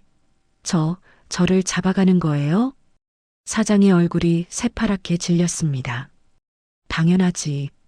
증거인멸방조의 협박 목적 증거 은닉. 죄가 한두 개가 아니야. 동철이 사장의 팔을 비틀어 뒤로 꺾었어요. 아야야야. 살살 좀 해요. 사장이 비명을 질렀습니다. 동철은 사장을 끌고 폐차장 밖으로 나왔어요. 폐차장 밖에는 동철의 차가 세워져 있었습니다. 동철은 사장을 뒷좌석에 밀어 넣었어요. 그리고 운전석에 앉았습니다. 시동을 걸기 전에 주머니에서 칩을 꺼냈어요. 작고 검은 칩. 이 안에 진실이 담겨 있었습니다. 동철은 휴대폰을 꺼내 민석에게 전화를 걸었어요. 신호음이 3번 울리고 전화가 연결됐습니다. 여보세요? 민석의 목소리가 들렸어요. 나야, 마동철이야. 무슨 일이야? 뭐 찾았어? 민석의 목소리가 긴장되어 있었습니다. 동철이 씩 웃었어요. 대박이야. 사고 기록 칩 찾았어. 전화기 너머에서 숨 들이쉬는 소리가 들렸어요. 뭐? 진짜야? 사고 당시 영상이 다 들어있대. 태진이가 약에 취해서 운전하는 것까지. 민석이 잠시 침묵했어요. 그리고 떨리는 목소리로 말했습니다. 동철아, 고맙다. 고마워하긴. 아직 끝난 거 아니야. 동철이 말했어요. 이거 가지고 법정에서 확실하게 끝장내야지. 알았어. 빨리 가져와. 알았어. 지금 간다. 동철은 전화를 끊고 시동을 걸었어요. 그날 저녁이었습니다. 서울 시내의 한 사무실. 민석은 책상 앞에 앉아 칩의 내용을 확인하고 있었어요. 노트북 화면에 영상이 재생되고 있었습니다. 깜깜한 밤. 차 안에서 찍힌 영상이었어요. 운전석에 박태진이 앉아 있었습니다. 눈이 반쯤 풀려 있었어요. 입가에는 침이 흘러내리고 있었습니다. 약에 완전히 취한 상태였어요. 태진이 핸들을 잡고 있었습니다. 손이 떨리고 있었어요. 크하하. 영상 속에서 태진의 웃음소리가 들렸어요. 속도계 바늘이 올라가는 게 보였습니다. 100km, 120km, 150km. 민석의 표정이 굳어졌어요. 영상이 계속 재생됐습니다. 갑자기 화면 앞에 무언가가 나타났어요. 사람이었습니다. 도로 위를 걷고 있는 노인이었어요. 태진은 브레이크를 밟지 않았습니다. 아니, 밟을 수 없었어요. 반응이 늦었거든요. 쾅! 충돌음이 울렸어요. 화면이 흔들렸습니다. 노인의 몸이 공중으로 붕 떠올랐어요. 민석은 눈을 감았습니다. 손이 떨렸어요. 분노와 슬픔이 뒤섞인 감정이었습니다. 영상은 계속됐어요. 사고 후 태진이 차에서 비틀거리며 내리는 모습, 그리고 어디선가 검은 밴들이 도착하는 모습, 양복 입은 남자들이 우르르 내렸어요. 그들이 수역을 폭행하는 장면도 찍혀 있었습니다. 수역이 바닥에 쓰러져 발버둥 치는 모습, 남자들이 수역의 입에 억지로 술을 들이붓는 모습, 민석은 주먹을 불끈 쥐었어요. 이 악마 같은 놈들. 민석이 이를 갈았습니다. 영상이 끝났어요. 민석은 한참 동안 화면을 바라봤습니다. 동철이 옆에서 말했어요. 이 정도면 충분하지? 민석이 고개를 끄덕였습니다. 충분해. 이거면 태진이는 물론이고 비서실장까지 다 잡아넣을 수 있어. 그럼 이제 어떻게 할 거야? 동철이 물었어요. 민석이 자리에서 일어났습니다. 내일 당장 법정에서 공개한다. 민석의 눈에 불꽃이 일었어요. 이 영상을 전 국민이 보게 할 거야. 재벌이라고 죄를 피할 수 있다고 생각하면 큰 오산이야. 동철이 어깨를 으쓱했어요. 확 끝장내자. 나도 오래 묵은 체증이 내려갈 것 같다. 민석이 동철의 어깨를 잡았어요. 동철아, 진짜 고마워. 내가 아니었으면 못 찾았어. 동철이 피식 웃었습니다. 뭘 친구 좋다는 게 뭐야? 대신 이거 끝나면 소주 한 잔 사야 한다. 10잔이라도 살게. 민석도 웃었어요. 그날 밤이었습니다. 태진그룹 회장실.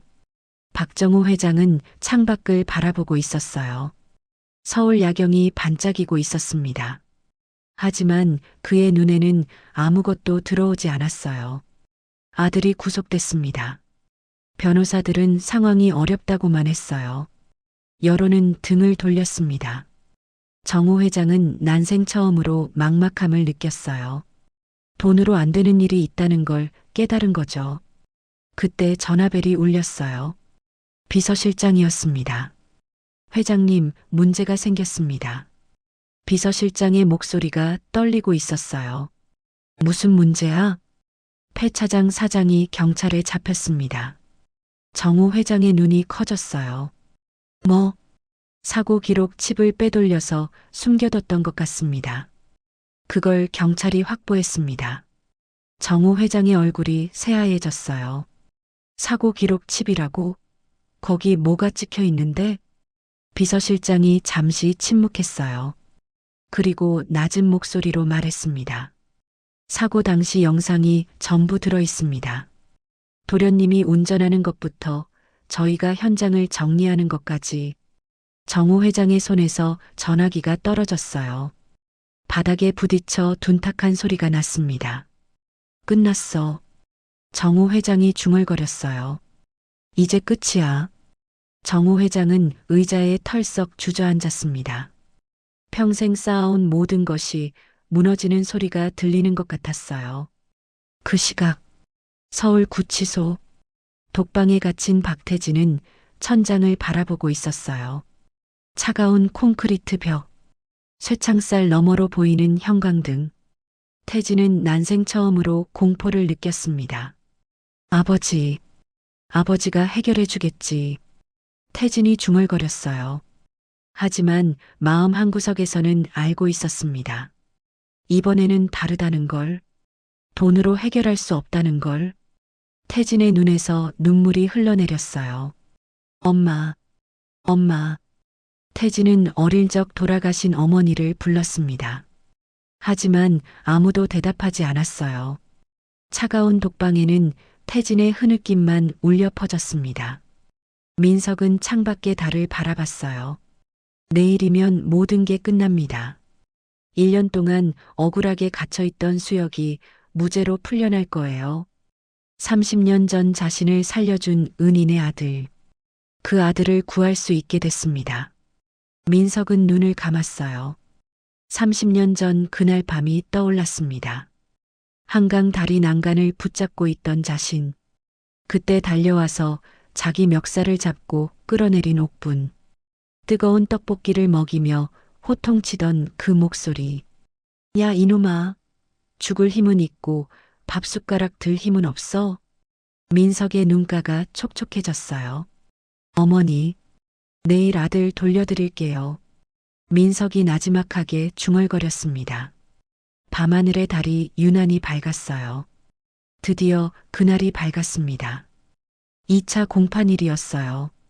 서울중앙지방법원 앞은 인산인해를 이루고 있었습니다. 기자들이 카메라를 들고 몰려 있었어요.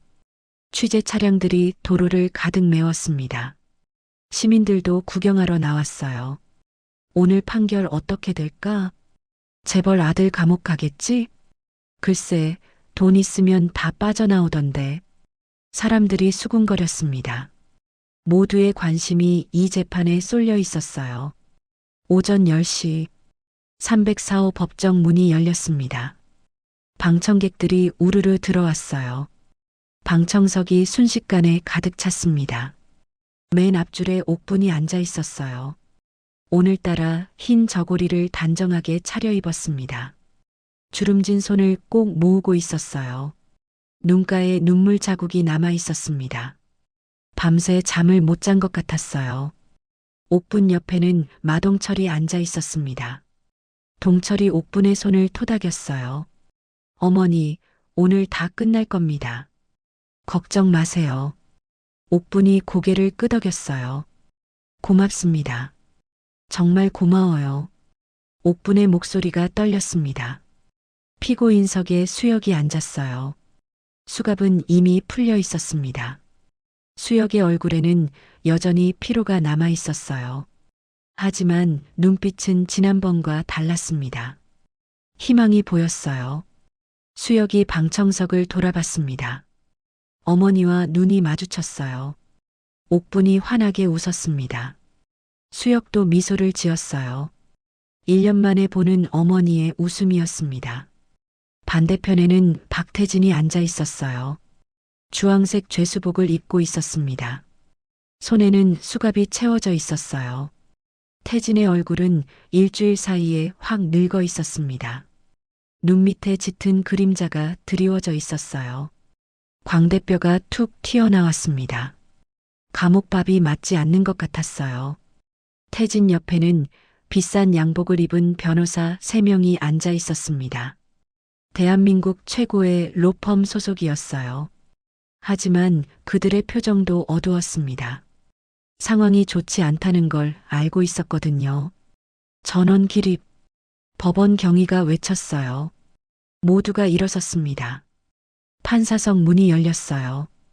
강민석 부장판사가 검은 법복을 휘날리며 들어왔습니다. 그의 표정은 평소보다 더 단호해 보였어요. 눈빛이 날카롭게 빛나고 있었습니다. 민석이 판사석에 앉았어요. 앉으세요. 모두가 자리에 앉았습니다. 법정 안이 고요해졌어요. 긴장감이 팽팽하게 흘렀습니다. 민석이 서류를 펼쳤어요. 그리고 입을 열었습니다. 오늘 재판을 시작하기 전에 본 재판부는 새로운 증거를 채택하겠습니다. 검사가 벌떡 일어났어요. 재판장님, 사전 협의 없이 새로운 증거를 채택하는 것은 절차에 어긋납니다. 민석이 검사를 바라봤어요. 차갑고 날카로운 눈빛이었습니다. 진실 규명을 위해 필요하다고 판단했습니다. 이해 있으십니까? 검사가 입을 다물었어요. 더 이상 반박할 수 없었습니다. 민석이 손짓했어요. 법정 한쪽에서 대형 화면이 내려왔습니다. 방청객들이 웅성거렸어요. 저게 뭐지? 화면에 뭘 보여주려나? 사람들이 수군거렸습니다. 민석이 말했어요. 지금부터 사고 당시의 영상 기록을 재생하겠습니다. 태진의 얼굴이 새하얘졌어요. 뭐, 영상이라고? 태진이 벌떡 일어났습니다. 그런 거 없어. 다 없앴다고. 변호사가 태진을 붙잡았어요. 도련님, 진정하세요. 하지만 태진은 진정할 수 없었습니다. 눈이 휘둥그레져서 화면을 바라봤어요. 화면에 영상이 재생되기 시작했습니다. 깜깜한 밤, 차 안에서 찍힌 영상이었어요. 운전석에 박태진이 앉아 있었습니다. 눈이 반쯤 풀려 있었어요. 입가에 침이 흘러내리고 있었습니다. 약에 완전히 취한 상태였어요. 방청석에서 탄성이 터져 나왔습니다. 저거 봐. 완전 약에 취했잖아. 어떻게 저런 상태로 운전을 해? 사람들이 웅성거렸어요. 영상은 계속됐습니다. 태진이 핸들을 잡고 있었어요. 손이 떨리고 있었습니다. 속도계 바늘이 올라가는 게 보였어요. 100km, 120km, 150km. 크하하. 영상 속에서 태진의 웃음소리가 울렸어요. 법정 안이 술렁거렸습니다.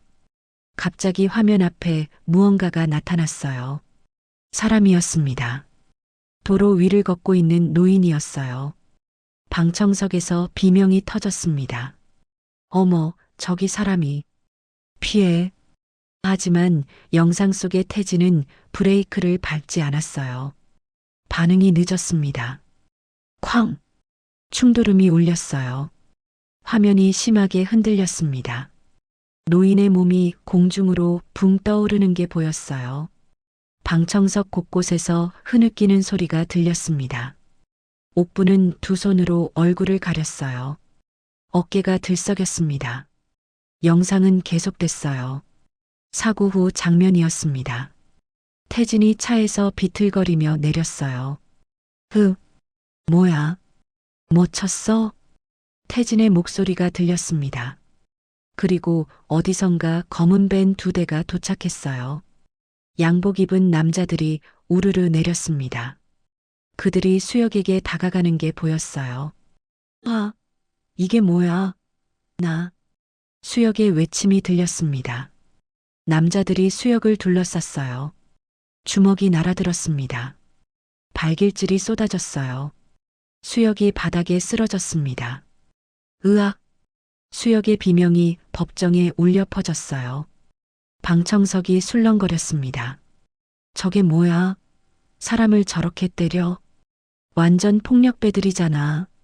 사람들이 분노했어요. 영상은 더 끔찍해졌습니다. 남자들이 수혁의 입을 억지로 벌렸어요. 소주병을 들이부었습니다. 꺼! 수혁이 발버둥 치는 소리가 들렸어요. 1병, 2병, 3병. 수혁의 몸이 축 늘어졌습니다. 그리고 비서실장의 목소리가 들렸어요. 이제 내 몸에서 술 냄새가 나. 혈중 알코올 농도도 충분히 나올 거야. 차갑고 낮은 목소리였습니다. 이제부터 잘 들어. 내가 오늘 사고의 범인이 되는 거야. 방청석이 아수라장이 됐어요. 저게 뭐야? 완전 조작이잖아. 저 나쁜 놈들. 사람들이 고함을 질렀습니다. 기자들이 미친 듯이 카메라를 눌렀어요. 영상이 끝났습니다. 법정 안이 잠시 조용해졌어요. 하지만 곧 웅성거리는 소리가 다시 터져 나왔습니다. 민석이 법봉을 내리쳤어요. 탁! 탁! 탁! 조용히 하세요. 민석의 목소리가 법정에 울렸습니다. 사람들이 겨우 조용해졌어요. 민석이 태진을 바라봤습니다. 태진은 의자에 축 늘어져 있었어요. 얼굴이 흙빛이었습니다. 눈에 초점이 없었어요. 완전히 넋이 나간 상태였습니다. 민석이 입을 열었어요. 피고인 박태진. 태진이 고개를 들었습니다. 방금 재생된 영상에 대해 할 말이 있습니까? 태진은 대답하지 못했어요. 입술만 파르르 떨렸습니다. 변호사가 일어났어요. 재판장님, 이 영상의 진위 여부를 확인해야 합니다. 조작됐을 가능성이 있습니다. 민석이 변호사를 바라봤어요. 이 영상은 사고 차량의 기록 장치에서 추출한 것입니다. 국립과학수사연구원에서 이미 진위 확인을 마쳤습니다. 민석이 서류를 들어보였어요. 감정 결과 영상의 조작의 흔적은 없습니다. 변호사의 얼굴이 굳어졌어요. 더 이상 반박할 수 없었습니다. 민석이 다시 태진을 바라봤어요. 피고인 박태진, 마지막으로 묻겠습니다. 이 사건의 진범이 본인임을 인정합니까? 태진은 한참 동안 아무 말도 하지 못했어요. 온몸이 떨리고 있었습니다. 그리고 갑자기 폭발했어요. 아, 그래. 내가 했어. 내가 그 노인 쳤어. 태진이 악을 썼습니다. 근데 그게 어쨌다고. 나 태진 그룹 아들이야. 내 아버지가 누군지 알아? 태진이 자리에서 벌떡 일어났어요. 내 아버지한테 전화해. 당장 전화하라고. 돈 얼마든지 줄 테니까 빼줘. 경위들이 달려왔습니다. 태진을 제지하려 했어요. 하지만 태진은 미친 듯이 날뛰었습니다. 나, 놓으라고. 나한테 손 떼면 다 죽여버린다. 태진이 수갑찬 손을 휘둘렀어요. 경위 한 명이 맞고 비틀거렸습니다. 민석이 법봉을 세게 내리쳤어요. 탁! 피고인을 제압하세요. 경위 4명이 달려들었습니다. 태진을 바닥에 제압했어요. 태진이 바닥에 얼굴을 눌린 채로 악을 썼습니다.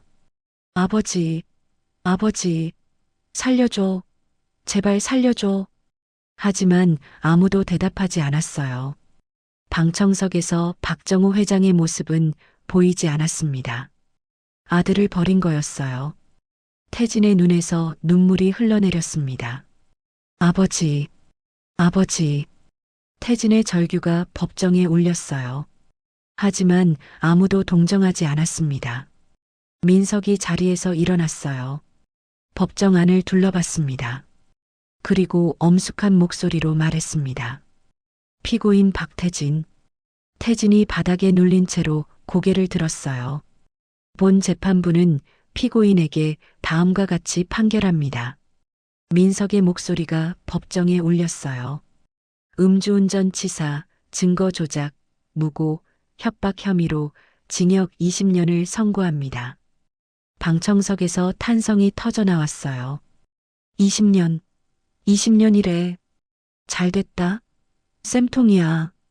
사람들이 박수를 쳤습니다. 태진은 바닥에 엎드린 채로 울부짖었어요. 싫어. 싫다고. 나 감옥 안 가. 안 간다고. 하지만 경위들이 태진을 질질 끌고 나갔습니다. 법정 문이 닫혔어요. 태진의 절규가 점점 멀어졌습니다. 민석이 수역을 바라봤어요. 수역은 피고인석에 앉아 멍하니 있었습니다. 믿을 수 없다는 표정이었어요. 민석이 부드럽게 말했습니다. 피고인 최수역. 수역이 고개를 들었어요. 본 재판부는 피고인에게 무죄를 선고합니다. 수역의 눈에서 눈물이 왈칵 쏟아졌어요. 1년간의 억울한 옥살이에 대해 국가를 대신해 사과드립니다. 민석이 고개를 숙였어요. 법정 안이 조용해졌습니다. 그리고 박수 소리가 터져 나왔어요. 처음에는 한두 명이었습니다. 그게 점점 커졌어요. 곧 법정 전체가 박수로 가득 찼습니다. 옥분이 자리에서 벌떡 일어났어요. 피고인석으로 달려갔습니다. 경위들이 막으려 했지만 민석이 손을 들어 제지했어요. 옥분이 아들을 껴안았습니다. 수여가, 수여가. 옥분의 절규가 법정에 울렸어요. 내 아들, 내 새끼. 옥분은 아들을 껴안고 바닥에 주저앉았습니다. 수역도 어머니를 꼭 안았어요. 어머니, 어머니. 수역의 목소리가 울먹였습니다. 미안해요. 걱정 끼쳐서 미안해요. 옥분이 아들의 얼굴을 두 손으로 감쌌어요. 미안하긴. 내가 뭐가 미안해. 살아있어서 고마워. 살아있어서. 옥분은 아들의 이마에 입을 맞췄습니다. 눈물이 비 오듯 흘러내렸어요. 방청석에서도 곳곳에서 훌쩍이는 소리가 들렸습니다. 민석은 판사석에서 그 모습을 지켜봤어요. 그의 눈가도 촉촉해져 있었습니다. 30년 전 자신의 목숨을 구해준 은인. 그 은인의 아들을 구할 수 있었습니다. 민석은 조용히 미소 지었어요. 가슴속에서 무언가가 따뜻하게 퍼져나갔습니다. 30년 동안 갚지 못했던 은혜. 오늘 조금이나마 갚을 수 있었습니다. 민석은 법봉을 들었어요. 오늘 재판을 마치겠습니다. 탁! 법봉 소리가 법정에 울렸어요. 민석은 자리에서 일어나 퇴장했습니다. 법복 자락이 바람에 휘날렸어요. 재판이 끝난 뒤였습니다. 법정 밖은 난리가 났어요. 기자들이 우르르 몰려들었습니다. 카메라 플래시가 터지고 마이크가 쏟아졌어요. 최수혁 씨, 소감 한마디 해주세요. 1년 동안 얼마나 힘드셨어요? 재벌가를 상대로 이기신 심정이 어떠세요? 기자들이 사방에서 외쳤습니다. 수혁은 어머니의 손을 꼭 잡고 있었어요. 말이 나오지 않았습니다. 그저 눈물만 흘렸어요. 옥분이 기자들 앞에 섰습니다. 주름진 얼굴에 눈물 자국이 남아 있었어요. 하지만 눈빛은 단단했습니다. 우리 아들은 죄가 없었어요. 옥분의 목소리가 떨렸습니다. 1년 동안 억울하게 갇혀 있었어요. 옥분이 숨을 고르며 말을 이었어요. 근데 하늘은 알았어요. 진실을 알았어요. 옥분의 눈에서 눈물이 흘러내렸습니다. 판사님한테 감사해요. 형사님한테도 감사해요. 진실을 밝혀주셔서 정말 감사합니다. 옥분이 카메라를 향해 고개를 숙였어요. 기자들이 미친 듯이 카메라를 눌렀습니다. 그 시각 법원 건물 뒤편이었어요. 민석은 조용히 건물을 빠져나왔습니다. 법복을 벗고 평범한 양복 차림이었어요. 아무도 그를 알아보지 못했습니다. 민석은 천천히 걸었어요. 가을바람이 불어왔습니다. 나뭇잎이 하나 떨어져 어깨 위에 내려앉았어요. 민석은 하늘을 올려다봤습니다. 맑고 푸른 하늘이었어요. 구름 한 점 없었습니다. 끝났어. 민석이 나지막하게 중얼거렸어요. 가슴속에 무거웠던 돌덩이가 내려가는 기분이었습니다. 30년 동안 갚지 못했던 은혜. 오늘 드디어 갚았어요. 그때였습니다. 판사님, 뒤에서 누군가 불렀어요. 민석이 뒤를 돌아봤습니다. 마동철이 달려오고 있었어요. 헐떡거리며 숨을 몰아쉬었습니다. 야, 왜 혼자 빠져나와? 동철이 민석의 어깨를 툭 쳤어요. 기자들한테 인터뷰 좀 하지 그랬어. 오늘 내가 주인공인데. 민석이 고개를 저었어요. 주인공은 나 아니야. 수혁이랑 그 어머니지. 에이, 겸손하긴. 동철이 피식 웃었습니다. 내가 안 나섰으면 어떻게 됐겠어. 수혁이 평생 감옥에서 썩었을 거야. 민석은 대답하지 않았어요. 그저 멀리 보이는 하늘을 바라볼 뿐이었습니다. 근데 있잖아. 동철이 말했어요. 태진그룹 쪽에서 가만히 안 있을 거야. 보복이 올 수도 있어. 민석이 고개를 끄덕였어요. 알아. 괜찮아? 걱정 안 돼? 동철이 진지하게 물었습니다. 민석이 동철을 바라봤어요. 그리고 담담하게 말했습니다. 내가 판사 된 이유가 뭔지 알아? 뭔데? 억울한 사람을 구하려고야. 민석의 눈빛이 단단했어요. 그러다가 옷 벗으면 벗는 거지. 후회 없어. 동철이 한참 민석을 바라봤습니다. 그리고 피식 웃었어요. 야, 너 진짜 멋있다. 내가 봐온 판사 중에 제일 멋있어. 민석도 웃었어요. 술이나 사줘. 오늘 약속했잖아. 알았어. 오늘은 내가 쏜다. 두 사람은 나란히 걸었습니다. 저녁이 됐어요. 서울 시내의 한 식당이었습니다. 허름하지만 정감 있는 곳이었어요. 테이블 위에 삼겹살이 지글지글 익어가고 있었습니다. 민석과 동철이 마주 앉아 있었어요. 소주잔을 부딪혔습니다. 짤랑, 수고했어. 동철이 말했어요. 너야말로. 민석이 대답했습니다. 두 사람은 소주를 원샷으로 비웠어요. 좋다. 동철이 빈 잔을 내려놓으며 말했습니다. 오랜만에 시원하게 마시네. 속이 뻥 뚫리는 기분이야. 민석도 고개를 끄덕였어요. 나도 그래. 1년 동안 목에 걸린 게 내려가는 것 같아. 두 사람은 삼겹살을 뒤집으며 이야기를 나눴습니다. 근데 있잖아. 동철이 말했어요. 그 폐차장 사장 말야. 응, 왜? 그놈이 욕심 안 부렸으면 증거 못 찾았을 거야. 동철이 고기를 집으며 말했습니다. 진짜 아이러니하지 않아? 나쁜 놈 욕심이 결국 사람을 살린 거잖아. 민석이 피식 웃었어요. 그러게. 세상 일은 모르는 거야. 민석이 소주를 따르며 말했습니다. 나쁜 놈들도 결국 제 발에 걸려 넘어지게 돼 있어. 맞아. 동철이 고개를 끄덕였어요. 하늘은 알고 있다더니 진짜 맞는 말이야. 두 사람은 다시 잔을 부딪혔습니다. 그 시각 서울 구치소였어요. 박태진은 독방에 앉아 있었습니다. 차가운 콘크리트 벽, 작은 창문으로 들어오는 희미한 달빛. 태진의 눈은 텅 비어 있었어요. 초점이 없었습니다. 20년. 앞으로 20년을 여기서 살아야 해요. 태진은 29살이었습니다.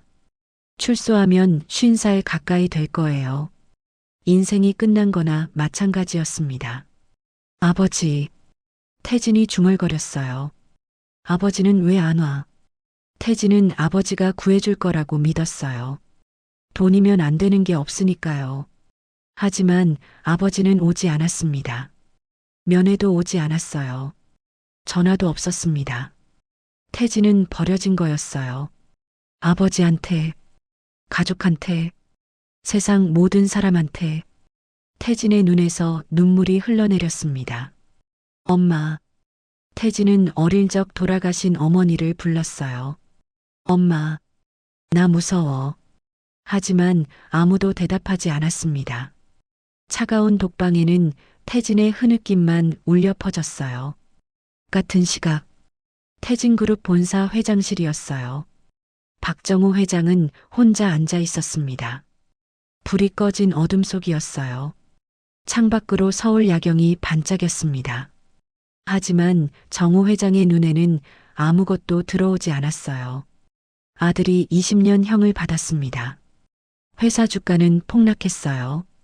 이사회에서는 책임론이 나왔습니다. 회장직에서 물러나라는 압박이 들어왔어요. 평생 쌓아온 모든 것이 무너지고 있었습니다. 정우 회장은 책상 위의 사진을 바라봤어요. 아내와 태진이 함께 찍은 사진이었습니다. 태진이 5살 때 찍은 거였어요. 아내가 아직 살아있을 때였죠. 여보, 정우 회장이 나지막하게 불렀습니다. 내가 태진이를 잘못 키웠어. 정우 회장의 눈에서 눈물이 흘러내렸어요. 돈이면 다 되는 줄 알았어. 돈으로 다 해결해 줄 수 있는 줄 알았어. 정우 회장은 고개를 떨구었습니다. 근데 아니었어. 돈으로 안 되는 게 있었어. 정우 회장의 어깨가 떨렸어요. 차가운 회장실에 그의 흐느낌이 울려 퍼졌습니다. 며칠이 흘렀어요. 뉴스에서는 연일 이 사건을 다뤘습니다. 재벌 3세 박태진, 징역 20년 확정. 무고한 시민에게 죄를 뒤집어 씌운 충격적 범죄. 태진그룹 회장, 책임지고 사퇴. 전국이 떠들썩했어요. 사람들은 분노했고 또 안도했습니다. 그래도 정의가 살아있네. 돈 있으면 다 되는 줄 알았는데 아니었어. 저 판사 진짜 대단하다. 여론은 민석을 칭찬했어요. 하지만 민석은 인터뷰를 거절했습니다. 조용히 자기 자리를 지켰어요. 일주일 뒤였습니다. 서울 외곽의 시장 골목이었어요. 낡은 간판이 걸린 가게가 있었습니다. 옥분인의 떡볶이라고 적혀 있었어요. 작고 허름한 가게였습니다. 하지만 안에서는 따뜻한 김이 모락모락 피어오르고 있었어요. 달콤하고 매콤한 냄새가 골목을 채웠습니다. 가게 안에는 손님이 가득했어요. 뉴스를 보고 찾아온 사람들이었습니다. 여기가 그 가게래. 할머니 떡볶이 먹어보자. 사람들이 줄을 서서 기다렸어요. 옥부는 땀을 뻘뻘 흘리며 떡볶이를 만들었습니다. 조금만 기다려요. 금방 나와요. 옥분의 목소리가 활기차게 울렸어요. 수혁은 어머니 옆에서 일을 도왔습니다. 손님들에게 음식을 날랐어요. 여기 떡볶이 나왔습니다. 순대도 나왔어요. 수혁의 얼굴에 웃음이 가득했어요. 1년 만에 되찾은 일상이었습니다. 그날 저녁이었어요. 영업이 끝난 뒤였습니다. 가게 안에는 옥분과 수혁만 남아 있었어요.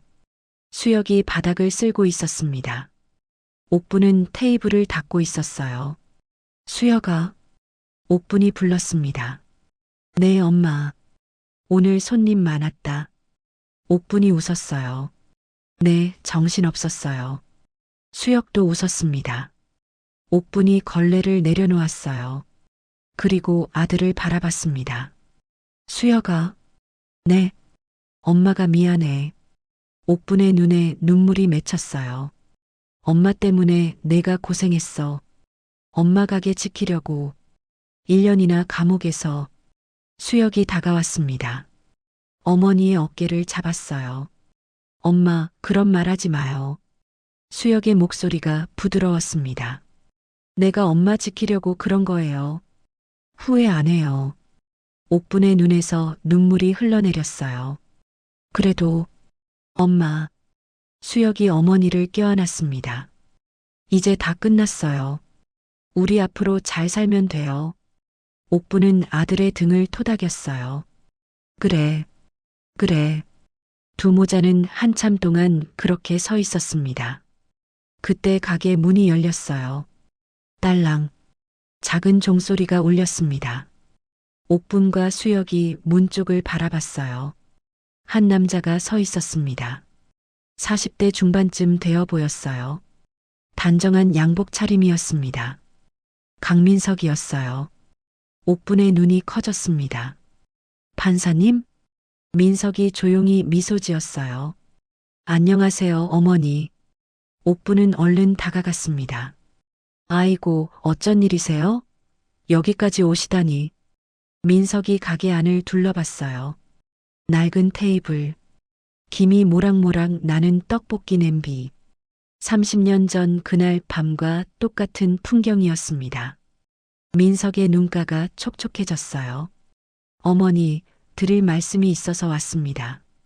옥분이 고개를 갸웃거렸어요. 무슨 말씀인데요? 민석은 잠시 숨을 고르며 입을 열었습니다. 민석은 옥분을 바라봤어요. 주름진 얼굴, 흰머리가 부쩍 늘었습니다. 30년 전과는 많이 달라졌어요. 하지만 눈빛만은 그때 그대로였습니다. 따뜻하고 단단한 눈빛. 민석의 가슴이 뭉클해졌어요. 어머니. 민석이 나지막하게 불렀습니다. 저 기억하시겠어요? 옥분이 고개를 갸웃거렸어요. 네, 기억이라뇨? 민석은 잠시 숨을 고르며 말을 이었습니다. 30년 전이에요. 민석의 목소리가 떨렸어요. 겨울이었어요. 눈이 펑펑 내리던 밤이었죠. 옥분의 눈빛이 달라졌어요. 뭔가 떠오르는 게 있는 것 같았습니다. 민석이 말을 이었어요. 15살짜리 아이가 있었어요. 민석의 눈에 눈물이 맺혔습니다.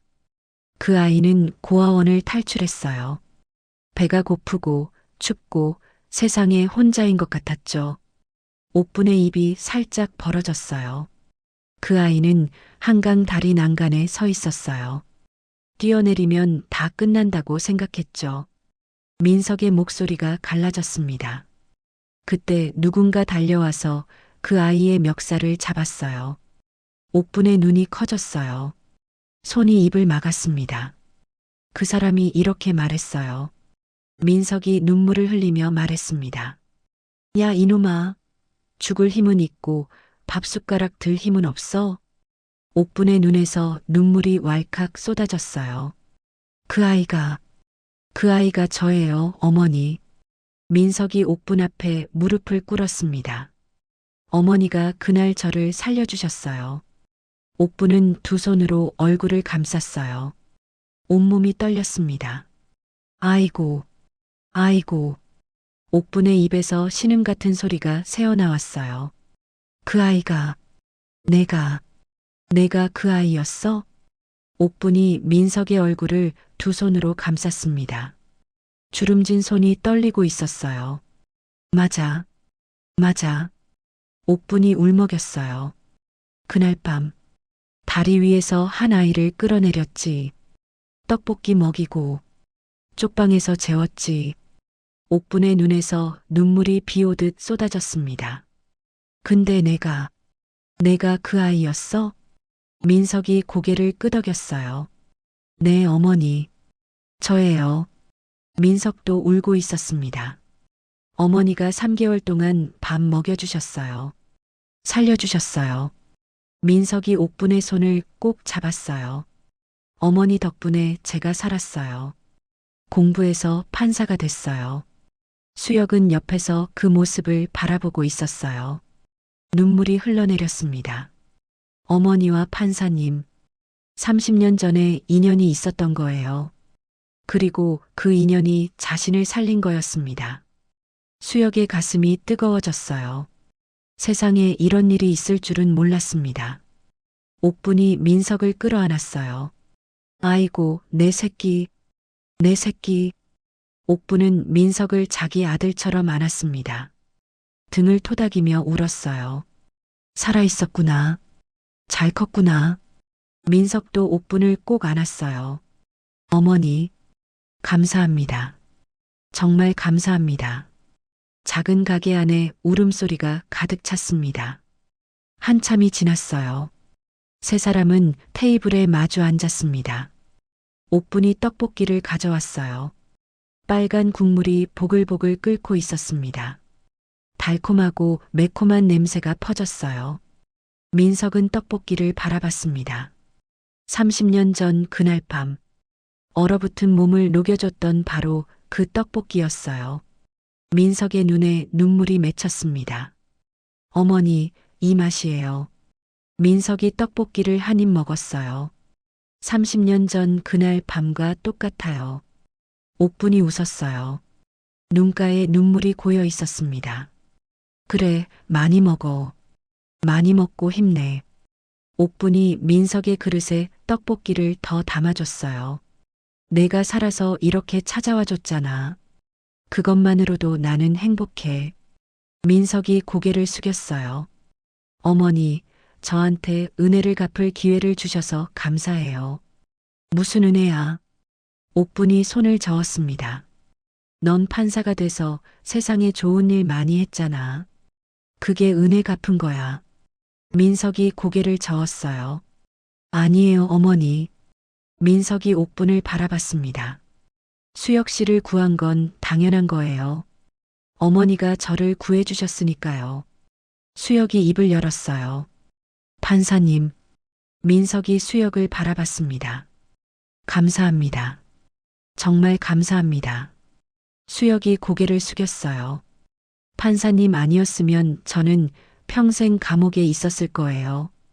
민석이 미소 지었어요. 고마워할 것 없어요. 저도 수혁 씨 어머니한테 받은 게 있으니까요. 민석이 옥분을 바라봤습니다. 어머니가 30년 전에 저한테 밥 한 끼 주셨어요. 그 밥값을 이제야 갚는 거예요. 옥분이 웃었어요. 밥값치고는 너무 크다. 아니에요. 민석이 고개를 저었습니다. 제 목숨값이에요. 어머니가 제 목숨을 살려주셨으니까요. 세 사람은 서로를 바라보며 웃었어요. 따뜻한 웃음이었습니다. 그때 가게 문이 열렸어요. 딸랑. 종소리가 울렸습니다. 마동철이 들어왔어요. 손에 소주 2병을 들고 있었습니다. 야, 나 빼고 파티야? 동철이 씩 웃었어요. 나도 끼워줘. 옥분이 환하게 웃었습니다. 아이고, 형사님. 어서 와요. 동철이 테이블에 앉았어요. 소주를 따르며 말했습니다. 오늘은 내가 쏜다. 자, 다 들어. 4사람이 소주잔을 들었어요. 수혁 씨 무죄 석방을 축하합니다. 동철이 외쳤어요. 건배.